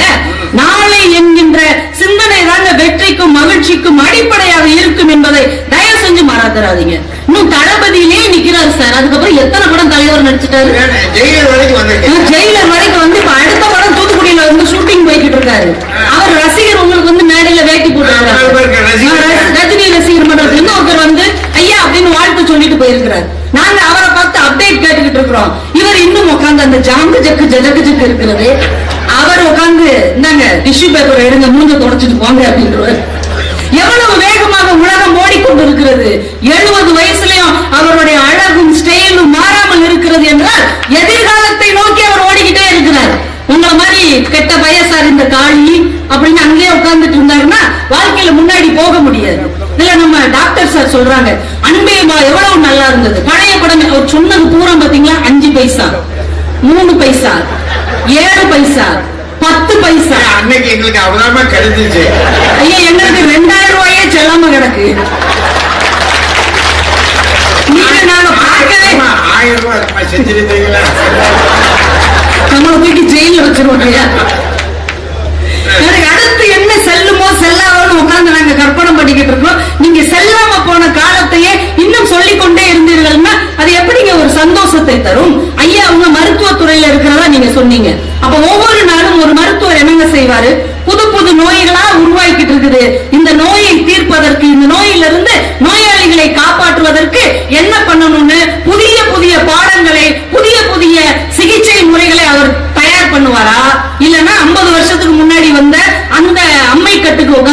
உட்கார்ந்து பார்த்துட்டு இருப்பாரு. கேட்கணும் இல்லைங்க? எவ்வளவு வாழ்க்கை வேகமா ஓடிக்கிட்டு இருக்கு. இன்னும் பழைய காலத்தையே பேசிக்கிட்டு பிள்ளைகள் பிறந்த நாளுக்கு ஒரு பணம் கொடுத்துருக்காங்க, மகிழ்ச்சி. ஆனா இவர் மனசுல என்ன இருக்கும்? என் பிள்ளைங்களே இந்த அளவுக்கு எனக்கு ஒரு அழகான ஒரு பரிசு கொடுத்திருக்கிறாங்க, நாளை என் பிள்ளைகளுக்கு பிறந்த நாள் வரும்போது இதை விட சிறந்த பரிசை நான் கொடுத்து எங்க அப்பா கொடுத்த பரிசுன்னு அவங்கள சொல்ல வைப்பேன். அப்படிதானங்க நினைப்போம். அதுதானங்க ஒரு நல்ல தகப்பனுக்கு அழகாக இருக்க முடியும். ஐயா, நம்ம பைக்ல போறோம் இல்லையா, பைக்ல போகும்போது ஆரம்ப காலத்துல அதுல அந்த ரிவர்ஸ் மிரர் இருக்காது. ஏன் தெரியுமா? அதுக்கப்புறம் தான் அதை கண்டுபிடிச்சாங்க. ஏன்னா பைக்ல ஓட்டுறவங்க பின்னாடி திரும்பி திரும்பி பார்த்திருக்காங்க, யாராவது வர்றாங்களா, இல்ல நம்ம விழுந்துருவோமா, ரைட் சைடு திரும்பணுமா, பின்னாடி திரும்பி பார்த்திருக்காங்க. பின்னாடி திரும்பி பார்க்கும் போதெல்லாம் விபத்து ஏற்படுகிறது என்றுதான் முன்னால் பார்த்து கொண்டே நீங்கள் பின்னால் பாருங்கள், முன்னால் நகர்ந்து கொண்டே இருங்கள் என்பதற்காகத்தான் பைக்ல அந்த ரிவ்யூ மிரர் வச்சிருக்காங்க. நல்ல ஞாபகம் வச்சுக்கோங்க. முன்னால் நகர்ந்து கொண்டேதான் நீங்க பழைய நினைவுகளை பார்க்கணும். பின்னால திரும்பி போய் பழைய நினைவுக்கு போகணும்னு நினைச்சீங்கன்னா வாகன பயணமும் விபத்தில் முடியும், வாழ்க்கை பயணமும் விபத்தில் முடியும் என்பதை தயவு செஞ்சு மறந்துடாதீங்க. நினைக்கவே கூடாது. நினைக்க கூடாதுன்னு சொல்லலையே, அங்கேயே நின்றாதீங்க. அதுதான் மகிழ்ச்சின்னு முடிவு பண்ணிடாதீங்க. ராஜ்குமார் சார் சொன்னாரே, யாரோ ஒருத்தங்களை அன்னைக்கு நேசிச்சிருப்போம் இல்லையா, அதை நினைத்து பார்ப்பது எவ்வளவு மகிழ்ச்சி. அது மகிழ்ச்சியாங்க, அது சந்தோஷமா. யாரோ ஒருத்தங்க உயிருக்குள்ள நேசிச்சிருக்கிறோம், அவங்க கிட்ட நம்ம அன்பை சொல்லி இருக்கிறோம், அவங்களும் நம்ம கிட்ட அன்பா இருந்திருக்கிறாங்க. ஆனால் காலம் ஓடுகிற ஓட்டத்தில் அந்த ரெண்டு இதயங்களையும் காலம் பிரித்து விடுகிறது. இப்ப நீங்க நினைச்சு பார்த்தா மனசு வலிக்குமா, சந்தோஷமா இருக்குமா? எல்லாம் அந்த இடத்துக்கு போயிட்டாங்க. ஆமா, இருந்துச்சுல. அது அன்னைக்கு மலர் தான். ஆனா இன்னைக்கு நினைச்சு போகும்போது அந்த வாடிய நினைவுகள் மனசு உறுத்துதா இல்லையா? முத ஒரு பூவை பார்த்து புக்ல வைப்போம், அன்னைக்கு அது அழகா தான் இருக்கும். ஒரு வருஷம் 2 வருஷம் கழிச்சு அந்த புத்தகத்தை பிரித்து பார்க்கும் போது அந்த மலர் கூட வாடி விடும். மலரும் நினைவுகள் கூட வாடி போன பிறகு பயன்படாது என்பதை தயவு செய்து எதிர்கட்சி சகோதரர்கள் புரிந்து கொள்ள வேண்டும். ஐயா, இந்தியாவின் தங்க மங்கைன்னு நம்ம PT உஷா அவர்களை சொல்லுவோம். அவங்க 1984 ஆகஸ்ட் 8ஆம் தேதி லாஸ் ஏஞ்சல்ஸ்ல நடைபெற்ற 400 மீட்டர் தடகள ஒலிம்பிக் ஓட்ட பந்தயத்தில் கலந்துக்கிட்டாங்க. நல்லா ஃபாஸ்டா தான் ஓடிக்கிட்டே இருந்தாங்க. அந்த எல்லை கோட்டுக்கு பக்கத்துல வந்துட்டாங்க. பின்னாடி யாராவது வர்றாங்களான்னு திரும்பி பார்த்தாங்க. ஒரு செகண்டுக்கும் ரொம்ப குறைவு, 0.01. ஒரு வினாடியில் 100ல் 1 பங்கு தான் அவங்க திரும்பி பார்த்தாங்க. அந்த இடைவெளியில ரோமானிய நாட்டை சேர்ந்த கிறிஸ்டியானா என்கின்ற ஒரு வீராங்கனை அவர்களை முந்தி போய் அந்த பதக்கத்தை தட்டி சென்று விட்டார். இன்னைக்கு வரைக்கும் அந்த PT உஷா அவர்களுடைய மனதில் மிகப்பெரிய உறுத்தலாக இருக்கிறது. எதிர்காலத்தை நோக்கி ஓடிக்கொண்டிருக்கிறவர்கள் கடந்த காலத்தை சற்று திரும்பி பார்த்தாலும் தடிக்கு விழுந்து விடுவீர்கள் என்பதை தயவு செய்து மறந்து விடாதீர்கள். ஏன்னா பாஸ்ட் இஸ் பாஸ்ட். ஐயா, அது கொஞ்சம் டேஞ்சரான விஷயம். ஐயா, கிரேக்க ஞானி அப்படி சொன்னார் இப்படி சொன்னார் இவங்க சொன்னாங்கல்ல. கிரேக்க ஞானி சாக்ரடிஸ் என்னங்க சொன்னார்? இந்த உலகத்தின் எல்லா இளைஞர்களையும் கூட்டு சொன்னார், ஏதென்ஸ் நாட்டு எழில்மிக்க இளைஞர்களே, ஓடி வாருங்கள், ஓடி வாருங்கள். வீரம் விளை போகாது, விவேகம் துணைக்கு வராவிட்டால் தீட்டிய வாளுடன் தினவெடுத்த தோள்களால் எதையுமே மாற்றி அமைக்க முடியாது. தீரர்களே, சிந்திக்க கற்றுக்கொள்ளுங்கள் என்று சாக்ரடிஸ் சொன்னார். சிந்தனைங்கிறது என்னதுங்க? சிந்தனை என்பது எதிர்காலம் குறித்த கனவுதானே ஒழிய கடந்த காலத்தை உட்கார்ந்து திண்ணையிலே கதை பேசுவது அல்ல. அதைத்தான் கிரேக்க ஞானி கற்றுக் கொடுத்தார். ஐயா, ஒரு ஜென் கதை, ஒரு வரி கதையா. ஒரு குரு தன்னுடைய சீடர்கள்ட்ட கேட்கிறார், மலை உச்சியை அடைவதற்கு எங்கே இருந்து தொடங்க வேண்டும்? ஒரு மலை உச்சியை அடையணுங்க, எங்க இருந்து தொடங்கணும்? இப்ப நீங்களும் நான் என்ன சொல்வோம்? அடிவாரத்துல இருந்து தொடங்கணும். ஆனால் அந்த குரு சொல்லுகிறார், மலை உச்சியை அடைய வேண்டும் என்றால் மலை உச்சியிலிருந்து தொடங்க வேண்டும். அதை எப்படி தொடங்க முடியும்? அவர் சொல்லுகிறார், மலை உச்சியை தொட வேண்டும் என்று நீ முடிவு செய்த பிறகு உன்னுடைய எண்ணம், உன்னுடைய சிந்தனை, உன்னுடைய கனவு மலை உச்சிக்கு சென்றுவிட வேண்டும். அதற்கு பின்னால் உன் உடல் அதை தொடர வேண்டும். அதுதாங்க வெற்றி. ஆல்பர்ட் ஹிச்சாக்னு ஒரு வெளிநாட்டு இயக்குனர் இருக்கிறார். சைக்கோ, தி பேட்ஸ் அப்படிங்கிற சஸ்பென்ஸ் த்ரில்லர் படமா எடுத்தவர். அவர் மகன்கிட்ட ஒரு நாள் ஒரு பேட்டி எடுத்தாங்க. ஒரு 50 படத்துக்கு மேல உங்க அப்பா எடுத்திருக்கிறார். கிட்டத்தட்ட எல்லாமே வெற்றி படங்கள். எப்படி இப்படி தத்ரூபமா இவ்வளவு பெர்ஃபெக்ட்டா அவரால் எடுக்க முடிஞ்சது? அவர் சிரிச்சுக்கிட்டே சொன்னார், ஒவ்வொரு படமும் எங்க அப்பாவால் 2வது முறை எடுக்கப்பட்டது. என்னமா சொல்ற? ஆமா சார், முதல் தடவையே எங்க அப்பா முழு படத்தையும் தன் மனதுக்குள் முழுமையாக நடித்து முடித்து விடுவார். 2வது தான் அவர் ஷூட்டிங் போய் எடுப்பார். அப்ப இந்த படம் எப்படி வர வேண்டும் என்பதை ஒரு கலைஞர், ஒரு இயக்குனர், ஒரு கவிஞன் தன் மனசுக்குள்ள முழுமையா எழுதி முடிச்சிடறான். அதுக்கப்புறம் தான் அந்த ஷூட்டிங் ஸ்பாட்டுக்கு போறான். அதனாலதான் அது வெற்றி என்கின்ற திரைப்படமாக நம் முன்னால் நிற்கிறது. ஐயா, இன்னைக்கு எடிசன் அவர்களுடைய நினைவு தினம். Thomas Alva Edison. இந்த உலகமே இரவு என்பது இருட்டாக தான் இருக்க வேண்டும் என்று இயற்கையே நிர்ணயித்தது, இறைவனே நிர்ணயித்தது. ஆனால் ஒருவன் மட்டும் விழித்துக் கொண்டு நாளையை பற்றி கனவு கண்டான். இந்த இரவு என்பதை இருட்டாக இருக்க நான் விடமாட்டேன், அதை வெளிச்சமாக மாற்றியே தீருவேன் என்று கனவு கண்டான். அந்த கனவுதான் இந்த இருட்டிலும் நாம் எவ்வளவு வெளிச்சமாக உட்கார்ந்து பேசிக் கொண்டிருக்கிறோம். மகாகவி பாரதியை பத்தி நீங்க சொல்லலாம் ஐயா. ஆடுவோமே பள்ளு பாடுவோமே ஆனந்த சுதந்திரம் அடைந்து விட்டோம் என்று சொல்லிவிட்டு அவன் அடிமை இந்தியாவில் இறந்து போனான். அவன் அடிமை இந்தியாவில் இறந்து போனாலும் அவன் கண்ட கனவு நிஜமானதால் தான் இன்றைக்கு நாம் சுதந்திர இந்தியாவில் நின்று பாரதியை பற்றி பேசிக் கொண்டிருக்கிறோம் என்பதை தயவு செய்து மறந்து விடாதீர்கள். நேற்று என்பது முடிந்து போனது, நாளை என்பது விடிய காத்திருப்பது என்று சொல்லி நாளை என்கின்ற கனவுதான் நமக்கு மகிழ்ச்சியையும் வெற்றியையும் கொண்டு ஒரு தரும் என்று கூறி வாய்ப்புக்கு நன்றி கூறி விடைபெறுகிறேன். நன்றி, வணக்கம். என்ன போடு போட்டுக்காரு பாத்தீங்களா? சொல்லணும், எங்க இருந்து தொடங்கணுமா? மலை ஏறணும்னா அது உச்சியிலிருந்து தொடங்கணுமா? ஒரு காரியத்தை சாதிக்கணும்னா ஏற்கனவே ஒரு படம் எடுத்துனேன், ஆல்பர்ட் ஹிச்காக் 2 தடவை எடுத்திருக்காரு. எங்கெங்க செய்தி போகுது பாருங்க. இப்படிலாம் இருந்தா தாயே முன்னேற முடியும். சும்மா ஒரு நேர்த்தியை நினைச்சுக்கிட்டே இருந்தோம்னா கதை கந்தலாகி போயிடும், நடக்காது, ஜாங்கி சக்கராக இருக்கும். மாதிரி அவங்க சொல்லி முடிக்கிறாங்க. அப்படித்தானா? 4 பேர் பேசிட்டாங்க. நமக்கு ஒரு யோசனை வரல, என்ன அது இந்த பட்டிமன்றத்தை உட்கார்ந்தாலே என்ன பிரச்சனை அப்படின்னா, நம்முடைய மனசை திகைக்க வச்சிருவாங்க. இதுவா அதுவா, அதுக்கு பேசாம வீட்டு இருந்திருக்கலாம் போடுக்கு, எந்த பாடுபடுத்துறீங்க? இது சொல்லும் போது இது சரியாத்தான் இருக்கு, அவங்க பேசும்போது அதுவும் சரியாத்தான் இருக்கு. எதுதான் நடுவில் ஆட்காரு அவர் சொல்லிட போதாரு, நம்ம தலையில இப்படி வந்து உட்கார்ந்துக்கிட்டோம் அப்படி நினைக்கிறதுல அது மாதிரி நம்ம குழப்பிட்டாங்க. சரி, இன்னும் ஒரு தடவை சான்ஸ் கொடுத்து பார்ப்போம். ராஜா என்ன சொல்றாருன்னு பார்ப்போம். ராஜா,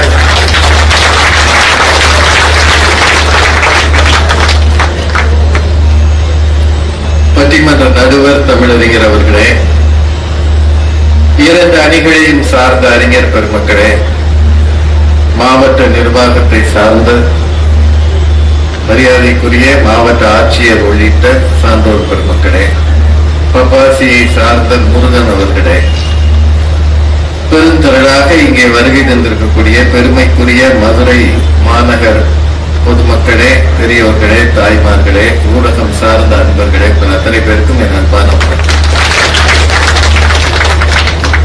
இந்த மாதிரி ஒரு அருமையான அவையில எனக்கு முன்னால் பேசிய திருமதி கவிதா ஜவஹர் அவர்கள் முந்தி பேசிய 2 பேருக்கும் பதில் சொன்னாங்க. அது அவங்க பேசினதை நினைவுல வச்சு சொன்னாங்களா,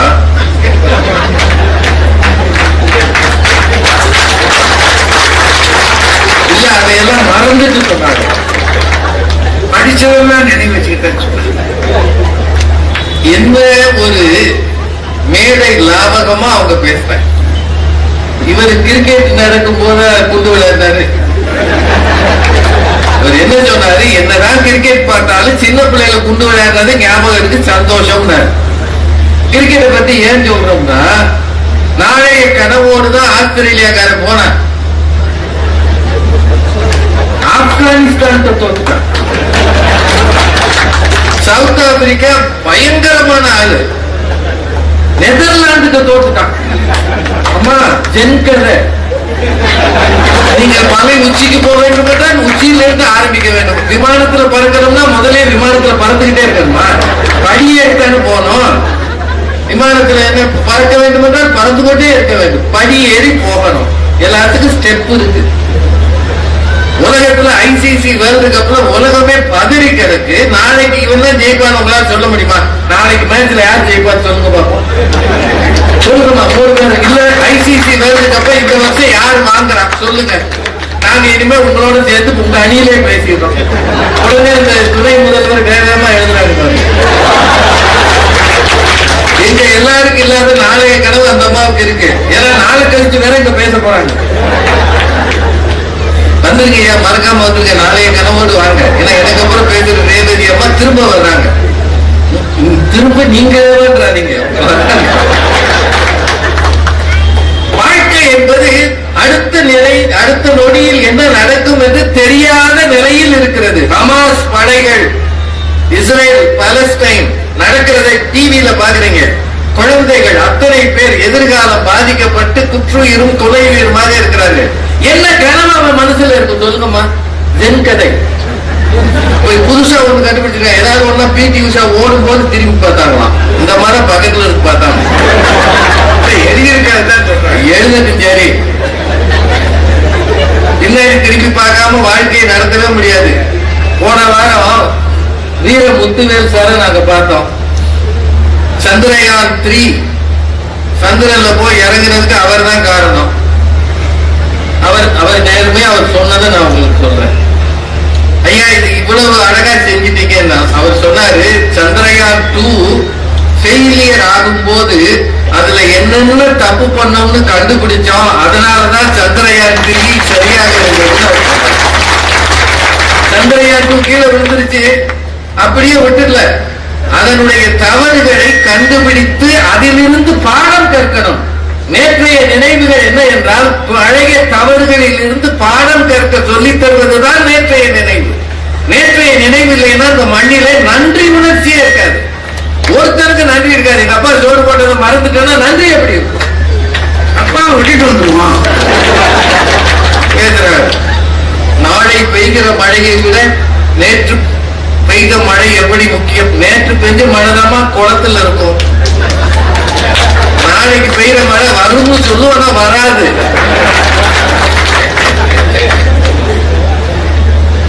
என்னன்னா 6 பேர் பேசினாங்களா ஒரு பட்டிமன்றத்துல. அதுல இந்த சமிதா ராத்திரி எல்லாம் தூங்காமலே உட்கார்ந்து நாளைக்கு ஐயா பட்டிமன்றம் பேச போறேன், ஐயா பட்டிமன்றம் பேச போறேன் கனவெல்லாம் கண்டு அப்படியெல்லாம் வந்தா மேடைக்கு வந்தா பேச முடியுமா? ஒழுங்கா தூங்கி ஓய்வு எடுத்து வந்தா தான் பேச முடியும். அப்படியெல்லாம் பேசினதுனாலதானே அவங்களுக்கு வாய்ப்பு கிடைச்சதுன்னு கவிதா ஜவஹர் சொன்னார். ஆனா 6 பேர் பேசினதுல சமிதா பேசினது ஐயா ஞாபகம் வச்சிருந்ததுனாலதான் நினைவுதான் இப்ப போட்டாரு. அந்த மேடையோட அவரும் மறந்து படத்தை மறக்கக்கூடாது, ரியர் வியூ மிரரே இருக்கக்கூடாது. அதை மட்டும் கலட்டினீங்கன்னு வைங்க, சும்மாவே உலகத்துல ஆக்சிடென்ட் நடக்குது. ரியர் வியூ மிரரே இருக்கக்கூடாது. ஏமா பைக்ல 2 பக்கமும் வச்சிருக்கான்? இருக்கக்கூடாதா? வைக்கணும், வைங்க. ரியர் வியூ மிரர் வைக்கிறது எதுக்குன்னா பின்னாடி பாக்குறதுக்கு. சரியா? பின்னாடி பார்க்காம முன்னாடி போக கூடாதுன்றது அதுக்கு அர்த்தம். இவங்க என்ன சொல்றாங்க? பின்னாடி பாருங்க, முன்னாடி போயிட்டே இருங்க. இது இல்ல விஷயம். பிற்காலத்தை, நடந்ததை, கடந்ததை நினைவில் வைக்காத யாரும் முன்னேற்றத்திலே சிக்கலாகும். அதான் எங்க அணியில சொல்றோம். அதுல ஒண்ணு சொன்னாங்க பாருங்க, நாங்களே 2000 ரூபாய் செல்லலைன்னு கஷ்டப்படுறோம், அடுத்து என்ன செல்லாம போகுமோன்னு அவதியில இருக்கோம் சொன்னாங்களா இல்லையா? அப்படின்னா எந்த நோட்டு செல்லும் செல்லாதுன்னே உங்களால சொல்ல முடியல. இன்னைக்கு பாத்தீங்கன்னா ஒரு பார்ட்டி 1,48,000 ரூபாய ஒரு ஊர்ல வச்சு ஒரு பேங்க் வாசல்ல உட்கார்ந்து இருக்கு. நீங்க பாத்தீங்களா இல்லையா டிவியில? இந்த பார்ட்டிட்டு சொல்லிருக்கிறாங்க 1,48,000 ரூபாய் முழுக்க 2000 ரூபாய் நோட்டு ஒரு பேங்க் வாசல்ல போய் நிக்குது. அவங்க சொல்றாங்க இது செல்லாதுன்னு. இந்த பார்ட்டிக்கு அது தெரியல. எது எப்ப செல்லாம போகுமே தெரியாத ஒரு காலத்துல சொல்றாங்க. இன்னொன்னுங்க, ஆராய்ச்சியாளர்கள் எல்லாரும் எப்படி அடுத்து வரக்கூடிய வைரஸுக்காக கண்டுபிடித்தார்கள் ஒரு கேள்வி கேட்டாங்க கவிதா ஜவஹர். உங்க எல்லாருக்கும் தெரியும் கோவிட் வந்தது இல்ல. கோவிட் வரும்போது அதற்கான வேக்சினேஷன் கண்டுபிடிக்க ஆராய்ச்சியாளர்களுக்கு எது உதவுச்சு தெரியுமா? 1918 உலகத்துக்கு வந்த ஸ்பானிஷ் ஃப்ளூ. அதை பத்தி கண்டுபிடிச்சு அதுல என்னென்ன இருந்ததுன்றதுலதான் இதுக்கு வேக்சினேஷன் கண்டுபிடிக்க முயற்சி பண்ணாங்க. சார், நேற்றைய நினைவுகள் தப்பா இருந்தா கூட இன்னைக்கு நினைச்சு பார்க்கும்போது சந்தோஷமா இருக்கும். வேற ஒண்ணும் வேண்டாம். கோவிட் காலம் 1.5 வருஷம் மதுரையில இருந்து திண்டுக்கல் போறதுக்கு பாஸ் வாங்கினமா இல்லையா? எதுவுமே வேண்டாம், பாஸ் வாங்கினமா இல்லையா? இப்ப அவங்க ராஜபாளையத்துல இருந்து வராங்க, வந்தா 3 இடத்துல செக் பண்ணுவாங்க. பாஸ் வச்சிருக்கியா, பாஸ் வச்சிருக்கியா? நம்ம மொபைல்ல பாஸ் வாங்கினமா இல்லையா? கலெக்டர் ஆபீஸுக்கு எவ்வளவு பேர் கெஞ்சி கூத்தா இருக்கணும். ஆர்டிஓ தெரியுமா, டிஆர்ஓ தெரியுமா, கெஞ்சணுமா இல்லையா? இன்னைக்கு அதை நினைச்சு பார்க்கும்போது எப்படி இருக்கு? திண்டுக்கல் போகும்போது பாஸ் வாங்கிருக்கேன். சார், ஒரு காலத்தில் பட்ட கஷ்டம் திரும்பி பார்க்கையில் சந்தோஷமாக இருக்கும். நேற்றைய நினைவுகளை திரும்பி பார்க்காதீங்கன்னா போட்டோ எதுக்கு, வீடியோ எதுக்கு, இத்தனை கேமரா வச்சு எதுக்கு எடுக்கிறாங்க? அதனால கவிதா மூத்தமா பேசுறாங்க. கவிதா மட்டுமா பேசிச்சு? பழைய நினைவுகள், காதல் நினைவுகள் உங்களுக்கு சந்தோஷம் தருமா? அது தோல்வி அடைந்தால் அப்படின்னு அவங்க கேட்கிறாங்க. உண்மையிலேயே காதலிச்சவங்களுக்கு தான் தெரியும். அது கல்யாணம் ஆனா பாதி சந்தோஷம், காதல்லையே காணாமல் போனா வாழ்நாள் முழுக்க சந்தோஷம். காதல்ன்றது முழுசா நிறைவேறலைன்னா அவன் அந்த காதலிய அந்த லெவல்லயே பாத்துக்கிட்டு இருப்பான். கல்யாணம் மட்டும் ஆயிடுச்சு, 6 மாசம் கழிச்சு இவரையா காதலிக்க, இதெல்லாம் தெரியாம பேசி. ஹிட்ச்காக் 2 முறை படம் எடுத்தார். பாருங்க, ஒரு படைப்பாளி மனதுக்குள் நினைப்பது எல்லாம் எதிர்கால கனவு அல்ல, அது அவனுடைய கற்பனை ஆற்றல். நான் என்ன பத்தி என்ன யோசிக்கிறேன்றதான் இன்றைய தலைப்பு. கம்பர் எழுதினார், அவர் எதிர்காலத்தை பத்தி இப்படி எல்லாம் நம்ம பேசப்படாது. ஹிட்ச்காக்கு, பாலச்சந்தர் விலை எடுத்தது அவருக்கு படைப்பு ஆற்றல். அதை கொண்டாந்து இந்த தலைப்புல கொண்டு வரக்கூடாது. அதே பாலச்சந்தர் ஒரு பாட்டு உங்க எல்லாருக்கும் நினைவு இருக்கும். 7 ஸ்வரங்களுக்குள் எத்தனை பாடல், இதய சுரங்கத்துக்குள் எத்தனை கேள்வி, காணும் மனிதருக்குள் எத்தனை சலனம், வெறும் கற்பனை சந்தோஷத்தில் அவரது கவனம். கற்பனை சந்தோஷம் அவங்க சொல்றதான் கற்பனை சந்தோஷம். கவிதா ஒன்று சொன்னாங்க, பி.டி. உஷா, அது இல்ல, சிந்தனை என்றால் எதிர்காலத்தை பத்தி யோசிப்பது. நாங்க ஐயாவுக்கு தெரியும், சிந்தனை என்ற சொல்லுக்கு கவலை என்ற பொருளும் இருக்கிறது. பழச நினைச்சு கவலைப்படுறதுக்கும் சிந்தனைக்கு தான் பேரு, பழச நினைச்சு சந்தோஷப்படுறதும் சிந்தனையில அடங்கும். தயவு செய்து நினைச்சுக்கோங்க. இந்த ராஜ்குமார் பாவம், இவர் பள்ளிக்கூடத்துக்கு போகும்போது சிலபஸ பாப்பாரா இல்ல அது என்னது அம்மாவுடைய பழைய ரைம்ஸ் பாப்பாரான்னு கேட்டாங்க. நல்ல வாத்தியார் போன வருஷம் பாடம் நடத்துறது நினைவுல வச்சா சிலபஸ பார்க்காமலே பாடம் நடத்துவார். அவர் நல்ல வாத்தியாரா இருப்பார். அந்த அம்மா சின்ன பொண்ணு, 6 பேரில் ஒருவர். அவங்க கிளாஸ் ரூம்ல தூங்குறது எவ்வளவு சந்தோஷம் தெரியுமாங்க ஐயா? நாங்க தூங்கிக்கிட்டே தூங்காத மாதிரி முகத்தை வச்சிருப்போம். சொன்னாங்களா இல்லையா? இவங்க படிப்பை முடிச்ச பிறகு கூட நேற்றைய நினைவு சந்தோஷத்தை தருகிறதுன்றதுக்கு அவங்களே சொன்னாங்க. இது சொல்றதுக்கு ஒரு நாள் ராமநாதபுரத்துக்கு பஸ் ஏறி வரணுமா? நீங்க அன்னைக்கு ரொம்ப நல்ல தலைப்பு இது. மண்டையில கொட்டு வாங்கின நீங்கள், அடி வாங்கின நீங்கள், அந்த காலத்தை பற்றி நினைத்து என்ன செய்ய போகிறீர்கள்? அந்த பொண்ணு கேட்டாங்க. அப்பாட்ட அடி வாங்கின மாதிரி அந்த நேரத்துல வலி எதுவும் இருக்காது. ஆனால் வயதாக வயதாக அப்பாட்ட வாங்கின அடியை நினைத்து பார்ப்பதை போல சந்தோஷமும் எதுவும் இருக்காது. இவங்க எல்லாரும் இஸ்லாமிய தேட்டர் போனா நான் போக மாட்டேன். தியேட்டரே இல்லை இப்ப அந்த ராஜ்குமார் ஆயிடுச்சு. ஆனா இப்பயும் போறாங்க, கியூல நிக்காம போறாங்க. எங்க அப்பாவுக்கு ஒரு பழக்கம் உண்டு, ரொம்ப கோபம் வரும் அவருக்கு. அடிச்சாருன்னா கண்ணுமணி தெரியாம அடிப்பார். எப்பயாவது அவருக்கு பெரும்பாலும் மாத கடைசியில தான் அடிப்பார். உங்களுக்கே தெரியும் காரணம். அப்ப அப்பெல்லாம் வாத்தியாருக்கு 80 ரூபா 90 ரூபா சம்பளம். இதுல 4 பிள்ளைகளை வச்சுக்கிட்டு என்ன நடத்துறது குடும்பம்? காசு இல்லைன்னா போட்டு எங்களை வெளுத்து. அப்ப இன்னொன்னு சீரியல் வேற கிடையாது. சாயந்தரம் வீட்டுல யாராவது அழணும்னா எவனையாவது அடிச்சாதான் அழகும். அதனால அவர் அடிப்பாரு, நாங்க ரொம்ப நேரம் அழுதுகிட்டு இருப்போம். என்ன அவர்கிட்ட ஒரு நல்ல குணம் இருந்ததுன்னா, ஒரு முறை கடுமையா அடிச்சுட்டாருன்னா சம்பளம் வந்த பிறகு மதுரைக்கு கூட்டு வந்துருவார். கூட்டு வந்து அம்சவல்லியில பிரியாணி வாங்கி கொடுப்பார். அந்த கடை இன்னும் இருக்குன்னு நினைக்கிறேன். அம்சவல்லியில பிரியாணி வாங்கி கொடுத்து அப்படியே சிந்தாமணிக்கு சினிமாவுக்கு கூட்டு போவார். அதனால நாங்க என்ன நினைப்போம்னா, ஒரு 3 மாசத்துக்கு ஒரு தடவை அவர் அடிக்கலைன்னா இந்த மனுஷன் அடிக்கிறத மறந்துட்டாரு.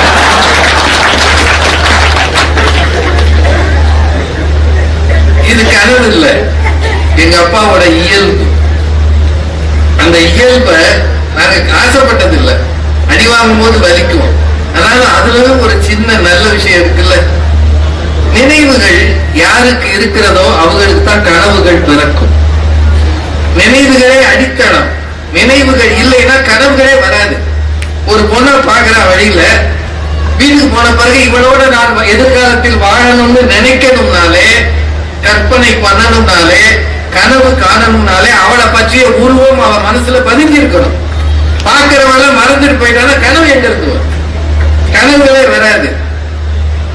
நினைவுகள் உண்மையானவை, உயிரோட்டமானவை, இது நடந்து உணரப்பட்டவை.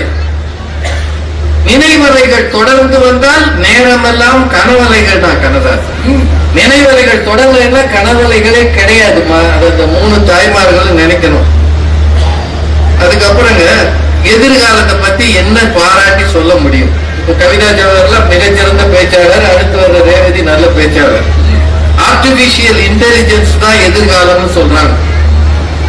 ஆர்டிபிஷியல் இன்டெலிஜென்ஸ்ல இனி வரும் நாட்கள்ல சாட் ஜிபிடி மாதிரி புதுசா சில மெஷின் கண்டுபிடிக்கிறான். ஒருவேளை இன்னொரு 10 வருஷம் கழிச்சு அதுவே நடுவரா இருக்கும். பதவிக்கு அவன் தலை போச்சு. இல்ல, நான் வேடிக்கைக்கு சொல்லல. அதுவே 2 அணிக்காகவும் பேசும். அதுவே பேச்சாளர் ஆகும். சார், அமெரிக்கால இருக்கிறவங்க அசைன்மெண்ட் வரணும்னா சாட் ஜிபிடில இது பண்ணா அதுவே அசைன்மெண்ட் பண்ணி கொடுத்துருது. உனக்கு இவ்வளவு மார்க் வரும்னு சொல்லுது. கவிதா ஜவஹர்னு அதுவே பேசும். இவங்க வீட்டுல உட்காந்து கடலை சாப்பிட்டு இருப்பாங்க. அப்படின்னா எதிர்காலத்தை பற்றிய நம்பிக்கை குறைந்து இருக்கு. யுக்ரைனும் ரஷ்யாவும் போடுகிற சண்டை, இந்த பக்கம் ஹமாஸ் படைகளும் இஸ்ரேலும் போடுற சண்டை, உலக தலைவர்கள் விரைந்து போவதை பார்த்தால் இன்னொரு போர் மூலமோ உலகம் முழுக்க என்ற அச்சம் இருக்கு. நீங்க எதிர்காலத்தை பத்தி என்ன கனவு வச்சுக்க போறீங்க? என்ன கனவு வச்சுக்க போறீங்க? சோகம் அவமானம் இருந்தால் கூட அதை திருப்பி பார்த்தால் கூட சந்தோஷம் இருக்கும். நான் முதல்ல பேச்சாளரா வந்த போது இன்னைக்கு மாதிரி நம்ம பேரை சொன்ன யாராவது கை தட்டி இருப்பாங்களா? சொல்லுங்க, கை தட்டி இருப்பாங்களா? நாங்க பட்ட அவமானங்களை இன்னைக்கு திரும்பி பார்க்கும்போது மேடையில சீட்டு எல்லாம் கொடுக்குறாங்கல்ல, இதெல்லாம் வாங்கும் போது நான் எவ்வளவு கேவலமா இருந்தேன்னு எனக்குள்ள ஒரு எண்ணம் வரும்ல. அப்படி இருந்த நான் இப்படி இருக்கிறேன்னு நினைச்சு பார்க்கறதுல ஒரு சந்தோஷம் இருக்கா?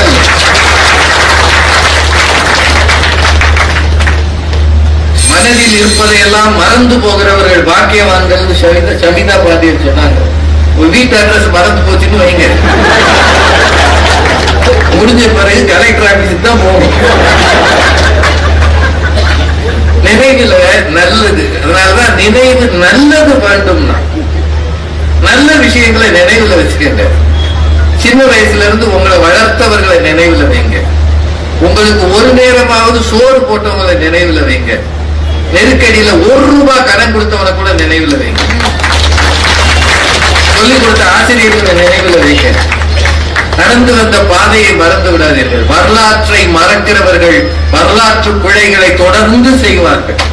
வரலாற்றை மறந்துடக்கூடாது. இதுதான் உண்மைங்க. நம்முடைய மனத்தில நினைவுகள் இருக்கிற வரைக்கும் தான் நம்மை மனிதர்கள் மதிப்பார்கள். வயதாக நினைவு தப்பி போகிறதே அது மகிழ்ச்சியா?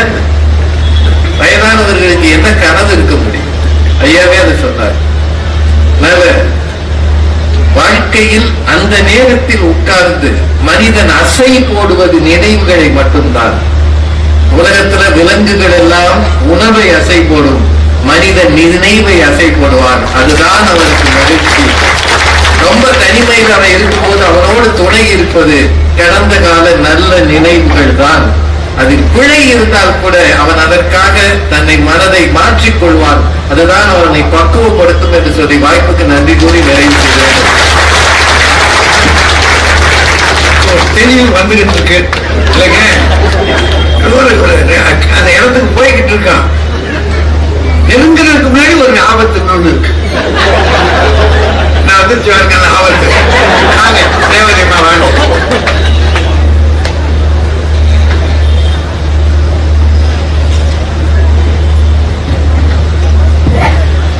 போற்றுதலுக்கும் வணக்கத்துக்கும் உரிய தமிழறிஞர் நடுவர் அவர்களே, மாபெரும் மாநாடாக கூடியிருக்கின்ற ரசிக பெருமக்களை உங்கள் அனைவரையும் வணங்கி மகிழ்கின்றேன். நடுவர் அவர்களே, வாழ்க்கையில மகிழ்ச்சியை தருவது எதுன்னு கேட்டிருக்கீங்க. எனக்கு முன்னால் வந்து பேசிய எங்கள் அன்பு அண்ணன் அவர்கள் பேசும்போதே ஆல்பர்ட் ஹிட்ச்காக் மாதிரி படம் ஓட்டி காட்டியிருக்கார். அப்படியே பீதியை கிளப்பினார். எதிர்காலம் எப்படி இருக்கும் தெரியுமா? வாழ்றதுக்கு ஒரு நம்பிக்கை வேண்டாமா ஐயா? இப்படியா பயங்காட்டுறது? செயற்கை நுண்ணறிவு வந்து சேரும், நீங்க நினைச்சது எதுவும் நடக்காது, இயந்திரம் மயமாகிவிடும், அப்படியே ஒரு பயம் காட்டினா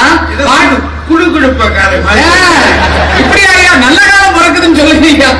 எதிர்காலமே இல்லை, எந்த நம்பிக்கையை கனவு காண்பதுன்னு அண்ணன் இப்படி பேசிட்டு போனா நாங்க எப்படி பயப்படுறது? நடுவர் அவர்களே, அடுத்து ஒண்ணு கேட்டாங்க, நாளைக்கு கிரிக்கெட்ல யார் ஜெயிக்க போகிறார்கள் என்று நீங்க சொல்ல முடியுமா அப்படின்னு கேட்டார். என்ன எங்க பக்கத்துல அருள்வாக்கு சொல்லப்படும் போர்டா வச்சிருக்கோம். கற்பனை தான். நாளைக்கு ஜெயிப்போங்கிற கனவு இருந்தா தான் விளையாடவே வர முடியும். போன மேட்ச்ல தோத்துட்டோம், அதே நினைவுல இருந்தா இன்னைக்கு வந்து விளையாட முடியுமா? அப்போ அந்த கனவு என்பதுதான் நமக்கு நம்பிக்கையை கொடுத்து கொண்டிருக்கிறது. அந்த நம்பிக்கை தான் நமக்கு வாழ்க்கையில மகிழ்ச்சியை தருகிறதுன்னு நாங்க சொன்னா, ஏன் அப்படி நினைக்கிறீர்கள்? அப்பா 3 பேரும் அப்படி பேசிட்டு போயிருக்காங்க. அதுல நடுவுல ஒருத்தர் உட்கார்ந்துருக்காருல, இந்த சின்ன கவுண்டர், எனக்கு பம்பரத்தை பத்தி அவர் தான் அடிக்கடி சொல்லிக்கிட்டே இருக்காரு. அதுலயும் தோத்து போனதான் சொன்னாரு. என் பம்பரம் தான் குத்து வாங்குச்சு, என் கோழி வச்சுதான் அடி வாங்கியிருக்கேன், தோத்து போனதெல்லாம் சொல்றது ஒரு மகிழ்ச்சி ஐயா. என்னங்க ஐயா இப்படி வந்துட்டு? அதுல மனோகர் தேவதாஸ் ஐயாவை பத்தி அருமையா சொன்னார்.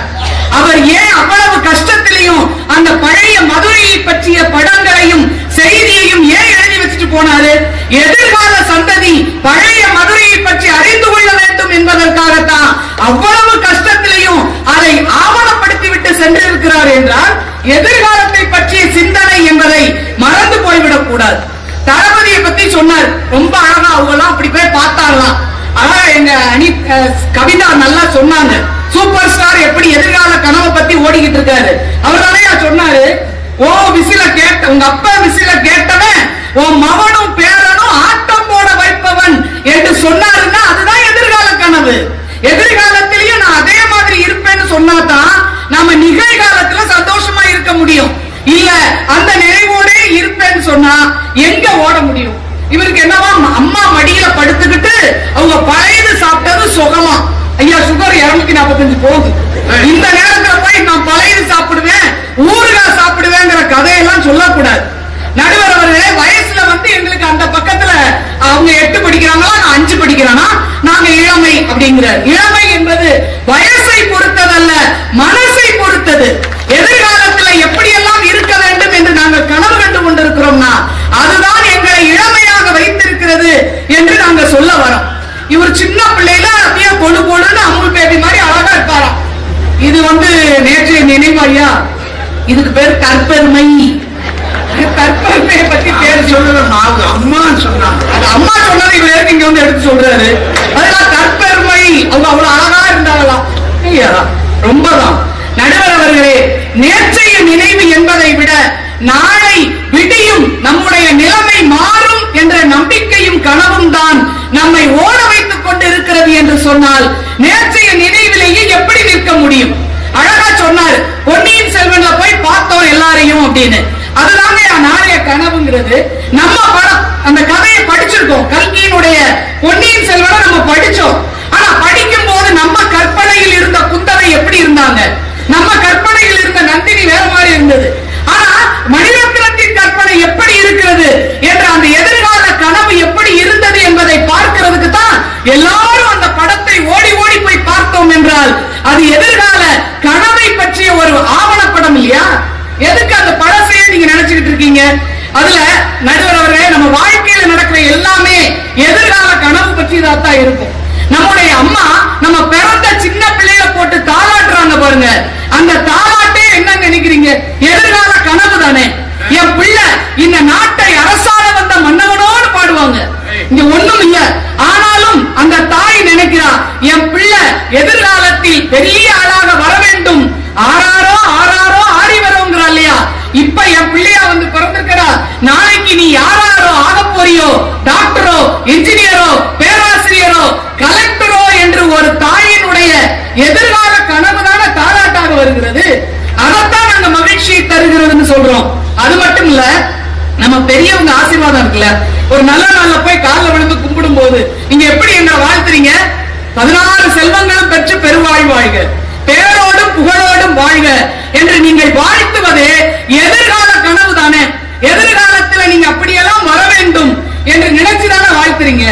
அப்ப தாயினுடைய தாலாட்டும் எதிர்கால கனவுதான், பெரியவர்களின் வாழ்த்தும் எதிர்கால கனவுதான். இன்னும் நாம் கடவுளின் முன்னால் போய் நின்று பிரார்த்திக்கிறோமே, அந்த வேண்டுதலும் எதிர்காலத்தில் எங்கள் கனவு நனவாக வேண்டும் என்ற அந்த நம்பிக்கையில தான் போய் நின்று கொண்டிருக்கிறோம் என்றால் அந்த மகிழ்ச்சியை தரக்கூடியது எதிர்கால கனவு தானே. நடுவர் அவர்களே, நினைவு, நேற்றைய நினைவு என்பது நடந்து முடிந்தது, அது உண்மை இல்லையா? எங்க அணியில சொன்னது போல ஏற்கனவே அதுல வலி இருக்கும், அவமானங்கள் இருக்கும், துன்பம் எல்லாமே இருந்தது. அது கஷ்டத்தையும் தரக்கூடியதாகவும் இருக்கும். ஆனா நாளைய கனவுங்கிறது அப்படி இல்லை, நாம் தீர்மானிக்கிறது தான். இப்படி எல்லாம் வரணும் என்று நாம் கற்பனை பண்ணுவது அது எப்படி நமக்கு துன்பத்தை தரும்? நம்ம பெருசு பெருசா நினைத்து பார்க்கின்ற போது அது நமக்கு மகிழ்ச்சியை தான் தருமே தவிர கவலையை தராது. ஐயா, இவ்வளவு பெரிய புத்தக திருவிழா, இவ்வளவு பெருசு நடக்குது, எதுக்கு இத்தனை எழுத்தாளர்கள் அவ்வளவு புத்தகங்களை எழுதி இருக்கிறார்கள்? எங்களுடைய நேற்றைய நினைவை நாங்கள் எழுதி வைத்திருக்கிறோம். அதை நினைச்சு நினைச்சு நாங்களே பார்த்துக்கிட்டு இருக்கோம், எழுதி வச்சிருக்காங்க இல்ல.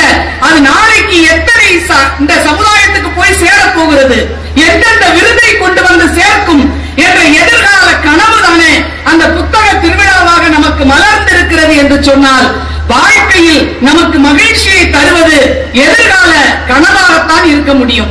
நம்ம அப்பா படிக்காதவரியா, வீட்டுல படிக்காதவங்க தான் நேற்றைய நினைவே சொல்லிக்கிட்டே இருக்கட்டுமே, நாங்க ஸ்கூல்ல அப்படியெல்லாம் படிச்சோம், இப்படி எல்லாம் படிச்சோம், கஷ்டப்பட்டோம், அதோட 5வது போட படிப்பை முடிச்சுக்கிட்டோம், இதையே நம்ம அப்பா சொல்லிக்கிட்டு இருக்காரு. நிறுத்த சொல்லுன்ற பையன் நிறுத்த சொல்ல நிறுத்த சொல்லுன்னு சொல்றான்ல, அப்பா அதை மட்டுமா சொல்லுவாரு? இல்ல, நான் தான் அப்படி ஆயிட்டேன், நீயாவது நல்லா படித்து பெரிய ஆளா வந்து சமூகத்தில் ஒரு அந்தஸ்துள்ள பிள்ளையாக வர வேண்டும் என்று தந்தை தன் பிள்ளையை பற்றி காணுகின்ற எதிர்கால கனவுகளைத்தான் பிள்ளைகளிடம் சொல்லிக் கொண்டே இருப்பார்களே தவிர, என்னுடைய பழைய நினைவு எப்படி இருந்தது தெரியுமா, நான் பள்ளிக்கூடத்துக்கு கட்டடிச்சுட்டு தளபதி எப்படி பார்த்தேன் தெரியுமா, காசு சேர்த்து வச்சு எப்படி அன்பேவா போனேன் தெரியுமா சொல்ல மாட்டேன் இல்லையா? அந்த பழைய கனவு தேவையில்லை. எதிர்காலத்துல நீ என்னவாக போகிறாய் என்று அப்பா பிள்ளைக்கு அந்த குறிக்கோளை ஊட்டுகிறார் பாத்தீங்களா? அந்த எதிர்கால கனவுகள் தான் நமக்கு நிம்மதியை தரும். சேமிப்பு வர்றதுங்கிறது ஒரு எதிர்கால கனவுக்காக அந்த பாப்பா சொல்லுச்சு. இவர் என்ன சொல்றாரு, சேமிச்சு வச்சா எவனா தூக்கிட்டு போயிருவானா, அன்னைக்கு சம்பாதிச்சு சாப்பிட்டு அனுபவிச்சு காலி பண்ணிடணுமா? 2 பொம்பளை பிள்ளைய பெத்த ஒரு மதிய பேசியிருக்காரு. எதிர்காலத்தை பத்தி யோசிக்க வேண்டாமா? வீட்டுல இருக்கிற நம்முடைய பிள்ளைகளுக்கு எதிர்காலம் சுகமாக மகிழ்ச்சியாக இருக்க வேண்டும் என்பதை சிந்திக்காமல் இன்னைக்கு அனுபவித்தால் போதும் அப்படின்னு சொன்னா எப்படி? ஐயா, பள்ளிக்கூடத்துல நம்ம போன உடனே கேட்டுருவாங்க, ஸ்கூல்ல வாத்தியார் என்ன கேட்பாரு, நாளை என்னவாக போகிறாய், அவங்க குறிக்கோளை எழுதுங்க. போன உடனே முதல்ல அதைத்தான் சொல்றாங்க. அவருக்கு 1 மணி நேரம் பேசிட்டு இல்ல, நம்முடைய இலக்கை தீர்மானிச்சாதான் போற இடத்துக்கான வழிமுறைகளை எடுத்துக்கொள்ள முடியும். அதுக்காகத்தான். இல்ல, நான் நேற்று இருந்த மாதிரியே தான் எங்க அப்பா மாதிரியே தான் இருப்பேன் அப்படின்னு சொல்லிக் கொண்டிருக்க கூடாது.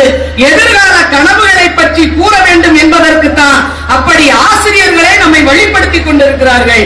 சினிமா பாட்டு அழகா சொன்னாங்க, எல்லாரும் நினைவுகள் தான் நல்லா இருக்கும்னு. இல்ல, அதே கண்ணதாசன் சொன்னார், கனவுகளே கனவுகளே காலமெல்லாம் மாறீரோ, நினைவுகளே நினைவுகளே நின்று போக மாட்டீரோ, நிம்மதியை தாரீரோ என்று கண்ணதாசன் எழுதினார் என்றால் நேற்றைய நினைவில் இருக்கின்ற வலி இருக்கிறதே, அது இருந்து கொண்டே இருந்தால் தொண்டைக்குள் முள்ளை வைத்துக் கொண்டு நடமாடுவது போல இருக்கும். அது எப்படி நமக்கு நிம்மதியை தர முடியும் என்று நாங்க கேட்கிறோம்.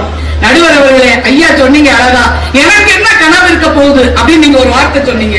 இல்ல, உங்களுக்கும் கனவு இருக்கு, எதிர்கால கனவு இருக்கு, நாங்க காணுவோம்ல உங்களுக்காக. நடுவர் அவர்களே, அழகா நீங்க புறநானூற்றுக்கு உரை எழுதி இருக்கிறீர்கள், அகநானூற்றுக்கு எழுதியாச்சு, இப்ப மதுரை காட்சி தயாராயிருச்சு. சங்க இலக்கியமும் பழைய காவியங்கள் அத்தனைக்கும் நீங்கள் உரை எழுதி தர வேண்டும். இந்த தமிழ் சமூகம் பயன்பெற வேண்டும் என்ற எங்கள் எதிர்கால கனவு எங்களுக்கும் நிம்மதியை தருகிறது, அத்தனை பேருக்கும் மகிழ்ச்சியை தருகிறது என்றால், பழைய நினைவுகள் என்பது தேக்கி கிடக்கிற குட்டை, அதனால ஒரு பயனும் இல்லை. எதிர்கால கனவு என்பதுதான் ஓடிக்கொண்டிருக்கும் நதி, அதுதான் உயிர்ப்போடு இருக்கும். அந்த நம்பிக்கை தான் நம்மை வாழ வைத்துக் கொண்டிருக்கிறது என்று சொல்லி, எதிர்கால கனவுகளே நம்முடைய மகிழ்ச்சிக்கு காரணம் என்று சொல்லி வாய்ப்புக்கு நன்றி பாராட்டி விடைபெறுகிறேன். நன்றி வணக்கம். பெரியவர்களே, கொஞ்சம் கடுமையான சிந்தனை தான் இது. உங்களை இவ்வளவு நேரம் இருக்க வச்ச இந்த 6 அறிஞர்களுக்கு முதல்ல என்னுடைய வாழ்த்துக்களை சொல்லுகிறேன். ஏன்னா தம்பி அன்புநாதன் தொடங்கின அந்த தொடக்கம் இருக்கு, அது ஒரு சரியான தொடக்கமா தொடங்கிட்டார். அந்த வேகத்துக்குள்ளே இந்த தலைப்பு ரொம்ப சிறப்பா போய் உங்களை எல்லாரையும் கொஞ்ச நேரம் உட்கார வச்சிருக்கு, இருந்து கேட்டு போங்க அப்படின்னு. அதுவே ஒரு பெரிய விஷயம் தானே இது.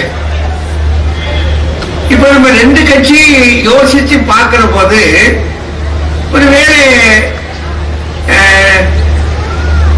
இந்த நேற்றைய நினைவுகளை நாம் நினைச்சு பார்க்க கூடாதுன்னு சொன்னாங்க பாருங்க, திரும்பி பார்க்காதே அப்படின்னு சொல்றாங்கல்ல, அது சரியா இருக்குமா? முதல்ல ஒரு கேள்வியை கேட்டுக்கிடுவோம். எனக்கு என்ன ஒரு சந்தேகம் அப்படின்னா, இந்த ரோமர்கள் அவன் வந்து நம்ம ஜனவரின்னு சொல்ற பாத்தீங்களா, ரோமர்கள் எல்லாத்துக்கும் கடவுள் வச்சிருப்பான். நம்ம ஊர்ல இருக்கிற மாதிரி தான் அவங்களுக்குமே எல்லாத்துக்கும் படிக்கட்டுக்கு ஒரு கடவுள் இருக்கும். படிக்கு அதை ஏறி மிதிச்சோம்னா அதுக்கு ஒரு கடவுள் இருக்கும். அடிப்படையில் ஒரு கடவுள் இருக்கும். அந்த பானைக்கு ஒரு கடவுள் இருக்கும். ஒவ்வொன்றுக்கும் ஒரு கடவுள் வச்சிருப்பான்.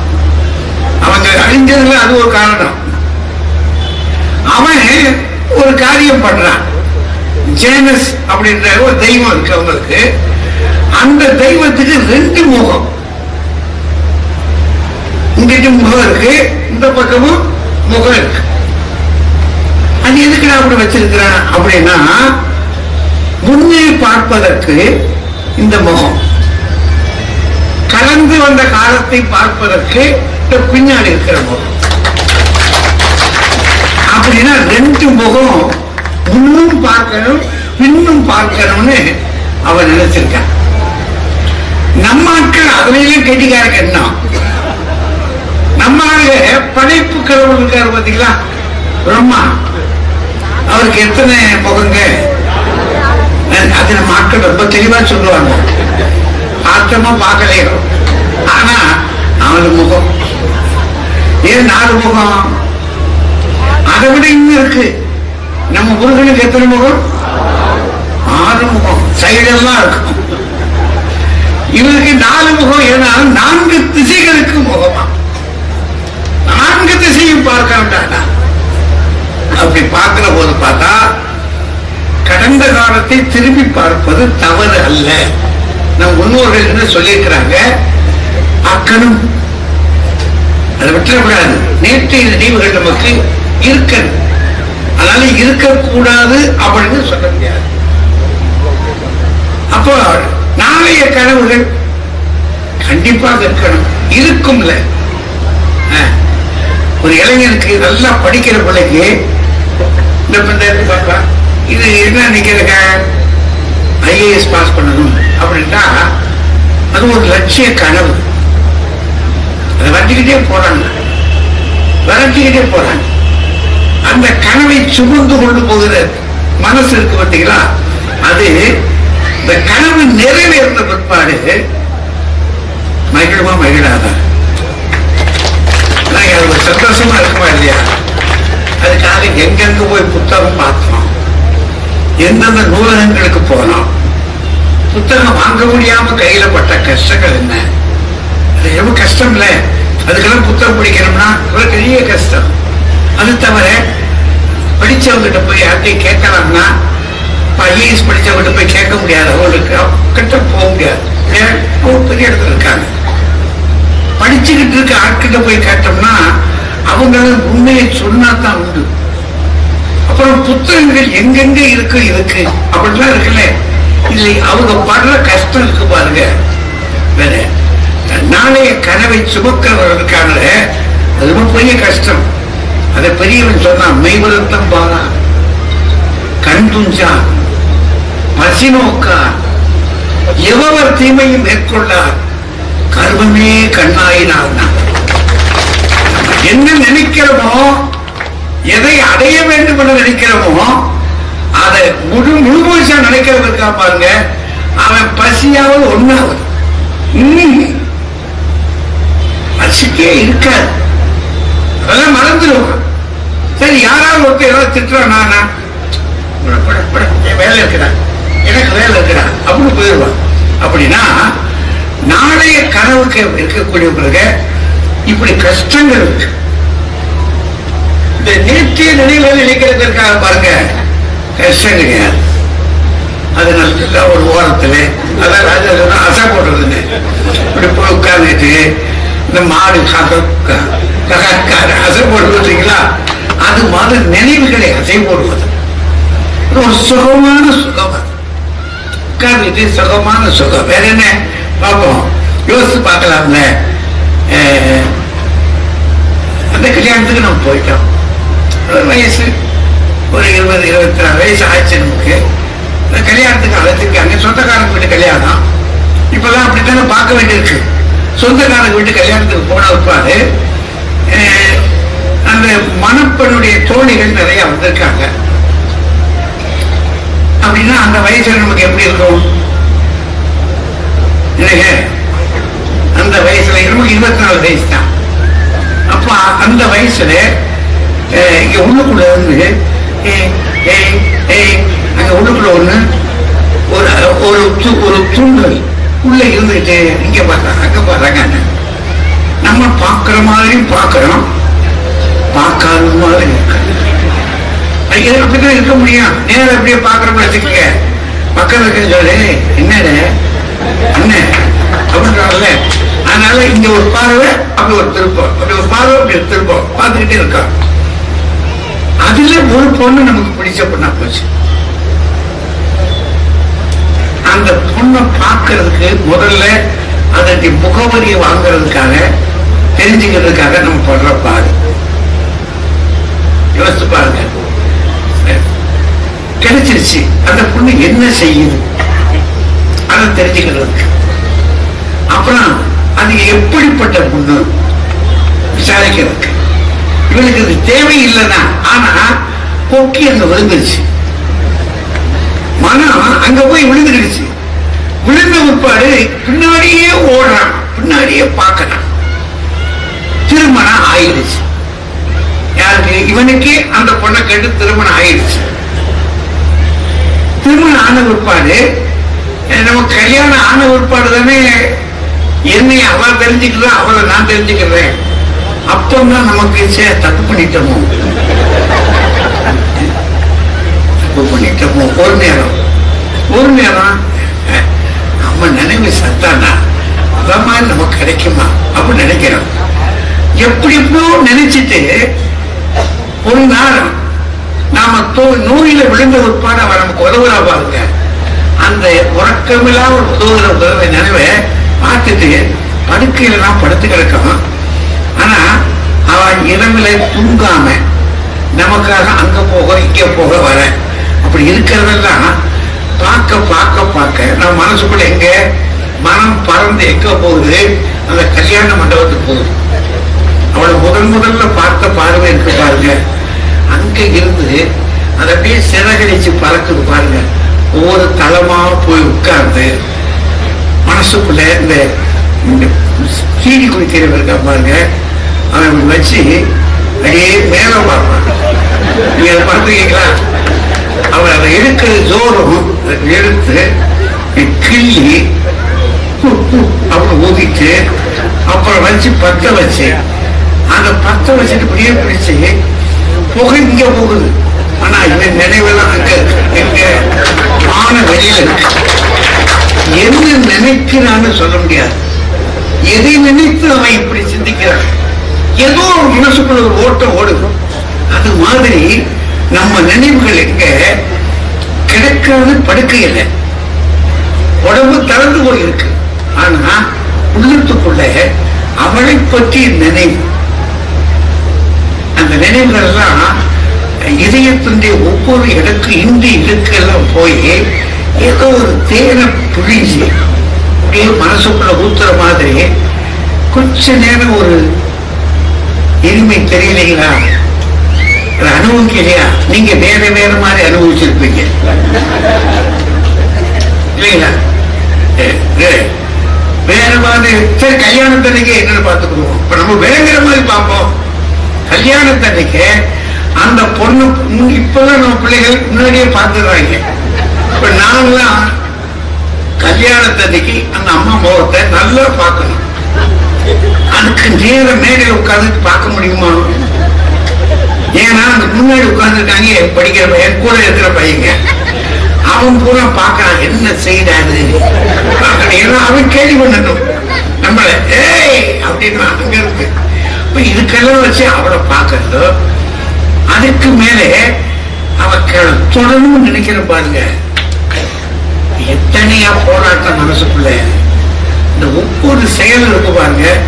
இது எல்லாம் நினைக்க நினைக்க நெஞ்ச புகைக்குள்ளே என்ன கூடு கட்டிருக்கு தெரியுமா? தேன்கூடு.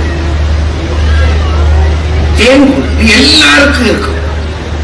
கஷ்டப்படாத நேரத்தில், கஷ்டப்படுற நேரத்துல கூட இப்படி நினைச்சிட்டோம்னா அதான் அந்த புகை போடுற மாதிரி அந்த நினைவுகள் அப்படியே பறந்துகிட்டே இருக்கும். அதான் என்னன்னா ஊரும் போது அப்படி புகை சுருள் சுருளா போகும். நம்முடைய நினைவுகளும் சுருள் சுருளாக பறந்துகிட்டே இருக்கும். இது நினைக்கிறது தான். இந்த கனவு இருக்கு பாருங்க, இதுக்கு கஷ்டம் இருக்குன்னு சொல்லிட்டேன். இது கஷ்டப்படாமலே நினைக்கலாம். இது எளிமையா வரக்கூடியது. ஏன்னா இன்றைய மனிதன் நேற்றைய நினைவுகளை சுமந்து கொண்டு, நேற்றைய நினைவுகளை சுமந்து கொண்டு நாளைய கனவுகளுக்கு பறக்கிறான். அப்படியே அவன் நேற்றைய நினைவுகளை சுமந்துகிட்டே இருக்கான். அதை சுமந்துகிட்டே தான் நாளைய கனவுகளுக்கு பறக்கிறான். அவன் நாளைய கனவுகள் என்ன?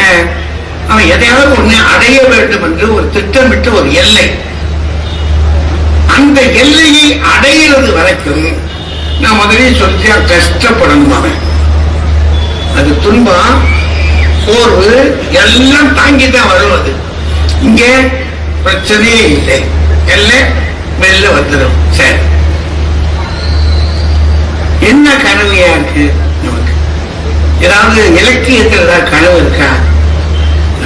பாரதி கனவு கண்டதுலே ரொம்ப பெரிய ஆளு பாரதி தான். பாரதியை சொல்லாங்கல்ல, நிறைய கனவு கண்டான், ஏராளமான கனவு கண்டு. மங்கியதோர் நிலவிலே கனவிலே கண்டேன் அப்படின்னு கனவு காண்டான். ஏராளமான கனவுகள். அதுல சுதந்திர கனவு அவனுக்கு ரொம்ப பெரிய விஷயம். சுதந்திர கனவு. ஆடுவோமே பள்ளு பாடுவோமே, அது எவ்வளவு பெரிய ஆச்சரியம் பாருங்க. 1921க்கு முன்னாடி அவன் இந்த கனவை எங்க 47 அடைய வேண்டியத 21க்கு முன்னாடி கனவு காண்றான் அப்படின்னா பெரிய விஷயம் அது. ஆனா அந்த கனவு என்ன? அவனுக்கு புகை போட்ட மாதிரி ஆனந்தமா ஆடி இருக்கான். அவனுக்கு ஒரு பெரிய மகிழ்ச்சி. அந்த கனவை இப்ப நம்ம திரும்பி பார்க்கிறோம். திரும்பி பார்க்கிறோம்ல, அவர் கண்ட கனவை நாமும் காணணும்னு சொன்னா என்ன இருக்கு? என்றும் அடிமை என்றும் எவனும் இல்லை ஜாதியில் இழிவு கொண்ட மனிதன் என்பது யாவு இல்லையே அப்படின்னாலே திரும்பி பார்க்கிறோம். கனவு நிறைவேறிடுச்சா? என்னங்க திரும்பி பார்க்கிறோம். நம்ம இருக்கிற பூமி அப்படி ஒரு பாடு பார்க்கிறோம். இப்ப ராஜா அங்கிருந்து உக்ரைன் வரைக்கும் போனார். இந்த பக்கத்துல ஹமாஸ் அங்க வரைக்கும் போனார். அங்கெல்லாம் போறோம். இப்ப நம்ம ஊரையே திரும்பி பார்க்கிறோம். திரும்பி பார்த்தா என்ன தெரியுது நமக்கு? ஓ, கனவு இன்னும் நிறைவேறலையே, கனவு நிறைவேறலையே. ஏழை என்றும் அடிமை என்றும் இவனுமில்லை ஜாதியில் சொல்றாரு. நம்ம தெருவுக்கு ஒரு பார்வை பார்க்கிறோம். ஒரு சட்டம் வருது, மாடு கத்துற மாதிரி. அதான் பாவிசீங்களா? என்னடா 77 வருஷத்துக்கு முன்னாடி இன்னொருத்தன் அம்மான்னு வைக்கிறான்டா அப்படின்னு. அப்ப பாரதி கண்ட கனவு நிறைவேறல. அதை விரட்டிக்கிட்டே நம்ம போறோம். அவனும் ஆனந்தமா போயிட்டான். அவனுக்கு அது புகை போட்ட மாதிரி தான் அந்த நேரம். கனவு எப்போதும் தனி மனிதனுக்கு அவனுக்கு எல்லா ரெண்டுமே நினைவு தான், கனவு தான். ஒரு புகை போட்ட மாதிரி தான், நிறைவேறணும். ஆமா, 4ல் 2 பழிக்கும்ன்றாங்க. அதையும் பாரதிய சொல்றான், 4ல் 2 பழிக்கும்ன்றான். ஏதோ 2 பழிச்சா நமக்கு நல்லதுதான். ஆனா கனவு கண்டதுனாலதான் இந்த உலகம் முன்னேறி இருக்கு. அது அறிவியல் சிந்தனைகள். அவன் பூரா கனவு. ஐன்ஸ்டைன் சும்மா சாதாரண விஷயமா அவன் கண்ட கனவு இல்லையே. அரிஸ்டாட்டில் அவன் ஒரு சிந்தனை அறிவியல், அவன் ஒரு பக்கம். ஏராளமான கனவு அறிஞர்கள் இருக்கார், கனவு கண்டான். அந்த கனவுகள் தான் நமக்கு இப்ப அதுல வாழ்ந்து கொண்டிருக்கிறோம். அறிவியல் வளர்ச்சி இது போல கனவு தான். ஆனா அந்த கனவை அடைவதற்கு அவன் என்ன பாடுபட்டிருப்பான்? இந்த டென்னிஷன்ல ஒரு அறிஞன் அவன் லேபரேட்டரி பேரை மறந்து போச்சுப்பாரு. லேபரேட்டரி பெரிய லேபரேட்டரி வச்சிருக்காங்க. ஏதாவது தாமஸ் ஆல்வா எடிசன் தான் அதிகமான கண்டுபிடிப்புகள் உலகத்தில் கண்டுபிடிச்சது அவன் தான்றாங்க. அது மட்டும் இல்ல, அது ஒரு டூப்ளிகேட் ஏமாற்று வேலைகள் அப்படின்னு 2 பேரும் சொல்றாங்க. அவனை பிடிக்காதவன் அப்படின்னு சொல்றாங்க. அந்த ஆளு அவன் லேபரேட்டரிய போறான். ஒரு நாள் பார்த்தா பயங்கரமான சோதனை சாலை. அந்த சோதனை சாலையை பார்த்தா அதுக்கு ஏதோ தப்பு நடந்து போச்சு. பூரா உக்ரைன் ஹமாஸ் மாதிரி போச்சு. வெடி செதறி போச்சு. அப்பட்டும் அது சிதறி போய் தீப்பிடிச்சு எரிஞ்சுக்கிட்டு இருக்கு. இவன் மேல நின்று சிரிச்சுக்கிட்டே அவன் மகனை கூப்பிடுறான். டேய் வாடா வாடா, அம்மா போய் கூட்டாடா அப்படின்றான்.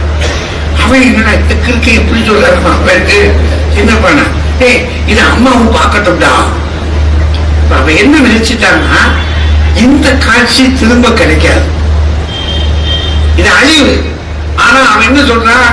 இது போனா போயிட்டு போகுது, நான் திரும்ப கண்டுபிடிச்சிட்டு போறேன் அப்படின்னு அவன் ஒரு துணிச்சல்.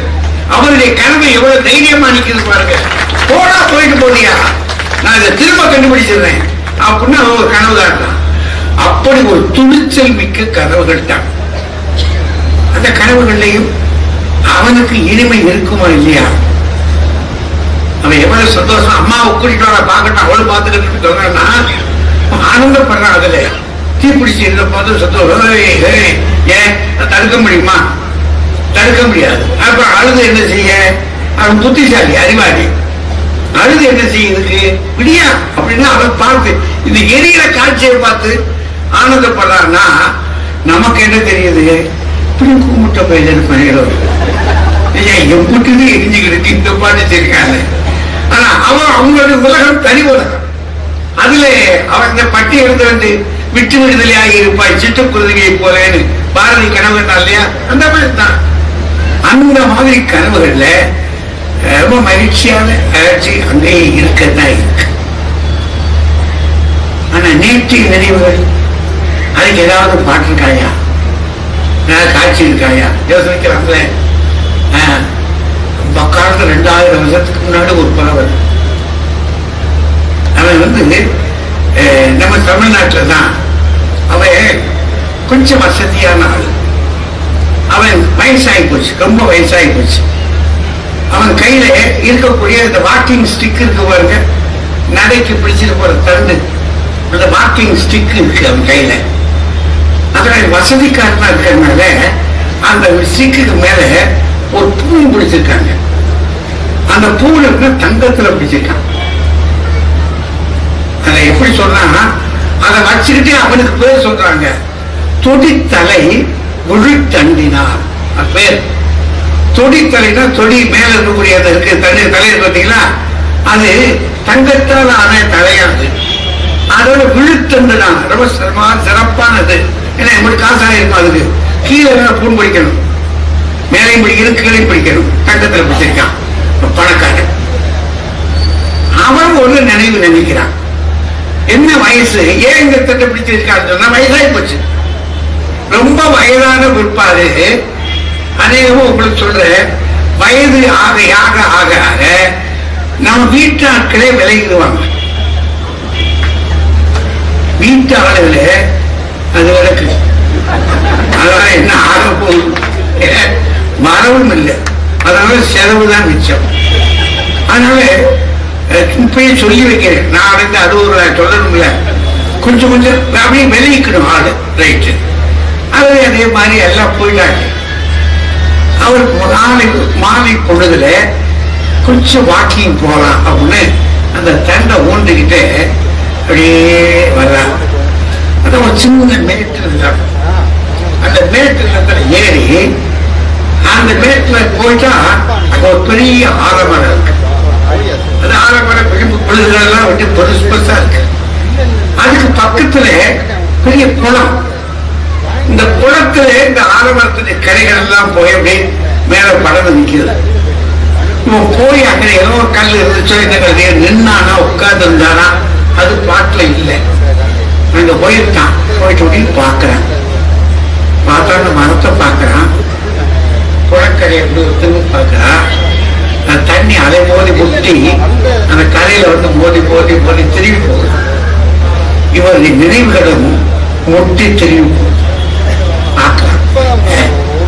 இனி நினைந்து இறக்கமாக இப்ப நினைச்சு பார்த்தா என்னடா என்னடா அப்படின்னு அவன் என்ன சொல்றான் அந்த பாட்டுல. சின்ன வயசுல, ரொம்ப சின்ன வயசு, அதுல ஆணும் பெண்ணுமாக கூடி நாங்க எல்லாரும் இந்த இடத்துக்கு வருவோம்.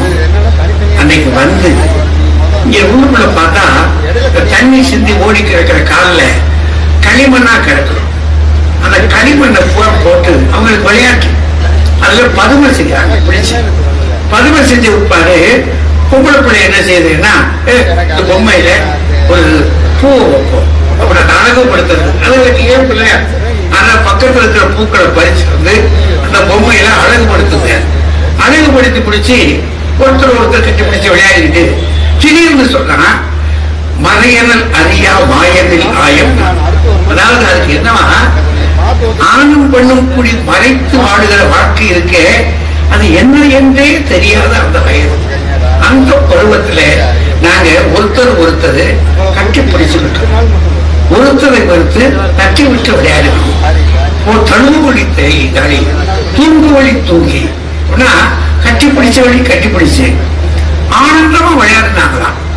விளையாடிக்கிட்டு இருக்கும் போதே இவன் என்ன செஞ்சிட்டான், ஏய் அப்படின்னு நேர அந்த மரத்து மேல இருந்தாங்க. அந்த மரத்து மேல ஏறி கிளைக்கு போறான். இப்ப கீழே இருக்க அந்த பிள்ளை டேய் டேய் டேய் அப்படின்னு கத்துது.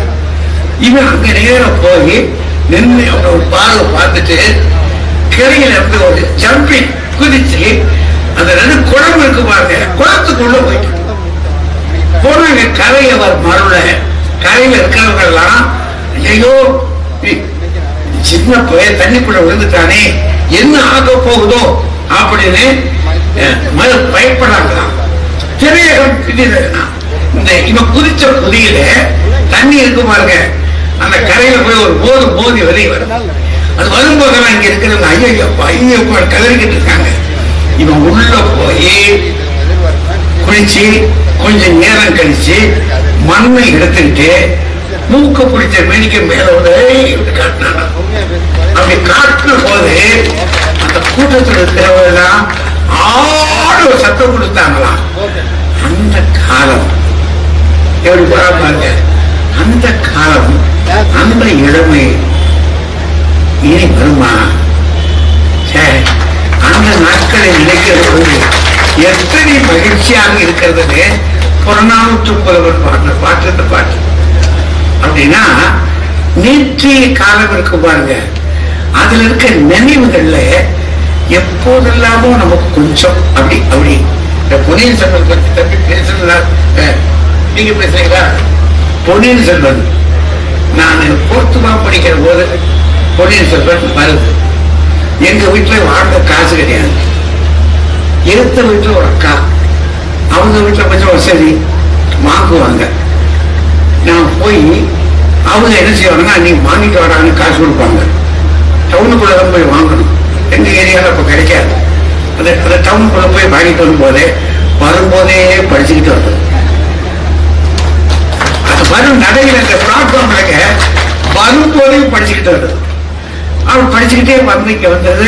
அந்த அக்கா கேட்பாங்க படிச்சிருப்பேன் நீயே, நல்லா படிக்கிறான், நல்லா படிக்கணும் அப்படின்னு அவங்ககிட்ட கொடுத்துட்டு அப்புறம் அங்கே நிற்கிறது. அவங்க படிச்சு முடிக்கிற வரைக்கும் காத்துக்கிட்டே இருக்கிறது. படிச்சு முடிச்சுட்டு படிக்கிறோம்னா ஏன் வாங்கிட்டு வந்தேன்னா எங்க வீட்டுல எங்க அக்கா ஒண்ணு படிக்கும், அதுக்கு கொண்டாந்து கொடுக்கறதுக்காக அதை கொண்டாந்து இங்க கொடுத்துட்டு கழிச்சிட கூடாது, டாக்டர் அப்புறம் தரமாட்டாங்க அது ஒரு தலைமை எல்லாம் ஓசி. ஆனா அதை நினைக்க அந்த அக்காவை நினைக்கிற போதும், இந்த புத்தகம் கொடுத்த அக்காவை நினைக்கிற போதும், எப்ப இந்த பொன்னியின் செல்வன் படம் வந்த விற்பாரு இந்த பழைய நினைவுகள் இருக்கு பாருங்க, அது போல கூடுதலுக்கு இருந்த அது கொஞ்சம் கொஞ்சமா புறப்பட்டு அது எப்படி நீங்க தேன் கூட்டுக்குள்ள இருந்து அந்த தேனீக்கிழமை குத்தி விட்ட உடனே பறக்கும் பாருங்க மொத்தமா. அது மாதிரி நேற்றைய நினைவுகளுக்கு தேன் கூட்டுக்குள்ள இருந்து அப்படியே பறக்கிற பூச்சிகள் மாதிரி, விண்வெளி பூச்சி மாதிரி பறந்து நம்முடைய மனசுக்குள்ள எவ்வளவு சுகமா இருக்குன்னு நினைக்கிறீங்க? நேற்றைய நினைவில் ஒரு சுகம் இல்லைன்றீங்களா? இளமை கனவு காணுகிறது, கஷ்டப்படுகிறது, அதை அடைவதற்கு முயற்சி பண்ணுகிறது. ஒன்றை முடித்து பிற்பாடு இன்னொன்றுக்கு போகுது.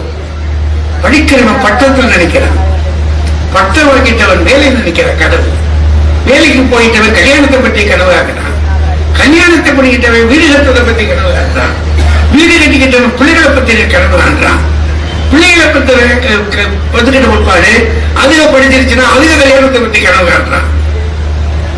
கடைசியில அவன் கண்ட கனவுகளை எல்லாம் ஒன்றுமில்லாம ஆக்கிவிட்டு பெத்த பிள்ளைகள் புறப்பட்டு போயிடறான். அப்பதான் இப்படி திரும்பி பார்க்கறான். பார்த்துட்டு என்னடா அது சூரியனுக்கு கீழே இருக்கின்ற உலகத்துல நடக்கிற நிகழ்ச்சிகள் எல்லாம் கனவு, மாயை மாயை மாயை அப்படின்னு சொல்லி ஒரு தத்துவம் திடீர்னு வருது. அவன் பாரதியை கட்டம்னா என்னன்னா எதிரா கனவு எதிரா மாயை அப்படின்னு மாயையை எதிர்க்கிறான் அவன். அப்படின்னா இந்த மாயையையும் எதிர்க்கிற இவைகளை நினைவுகளை பற்றிய சிந்தனைகள்லாம் எங்க வருது?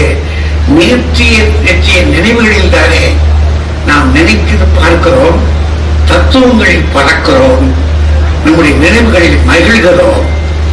கனவுகள் இருக்கின்றனவே கட்டி முடித்த உட்பாடு அடுத்த கனவுக்கு போகிறோம், அதற்கடுத்த கனவுக்கு போகிறோம். கனவை சுமக்கிறவனுக்கு முடிந்தவுடனே மகிழ்ச்சி, மறுபடியும் தொடர்கிற போது சிரமம், முடிந்தவுடனே மகிழ்ச்சி, மறுபடியும் தொடர்கிற போது சிரமம். இங்க எல்லாம் முடிஞ்சு போச்சு. முடிந்த உட்பாடு இந்த நினைவுகள் இருக்க அது ஒரு ஆனந்த சுகவல், ஆனந்த சுகவல். அதில் தான் மனிதன் கொஞ்ச நேரம் இழைப்பாருகிறான். அவன் நினைவுகளில் அவன் இழைப்பாருகிற நேரம் இருக்கு பாருங்க, அது நேற்றைய நினைவுகள்.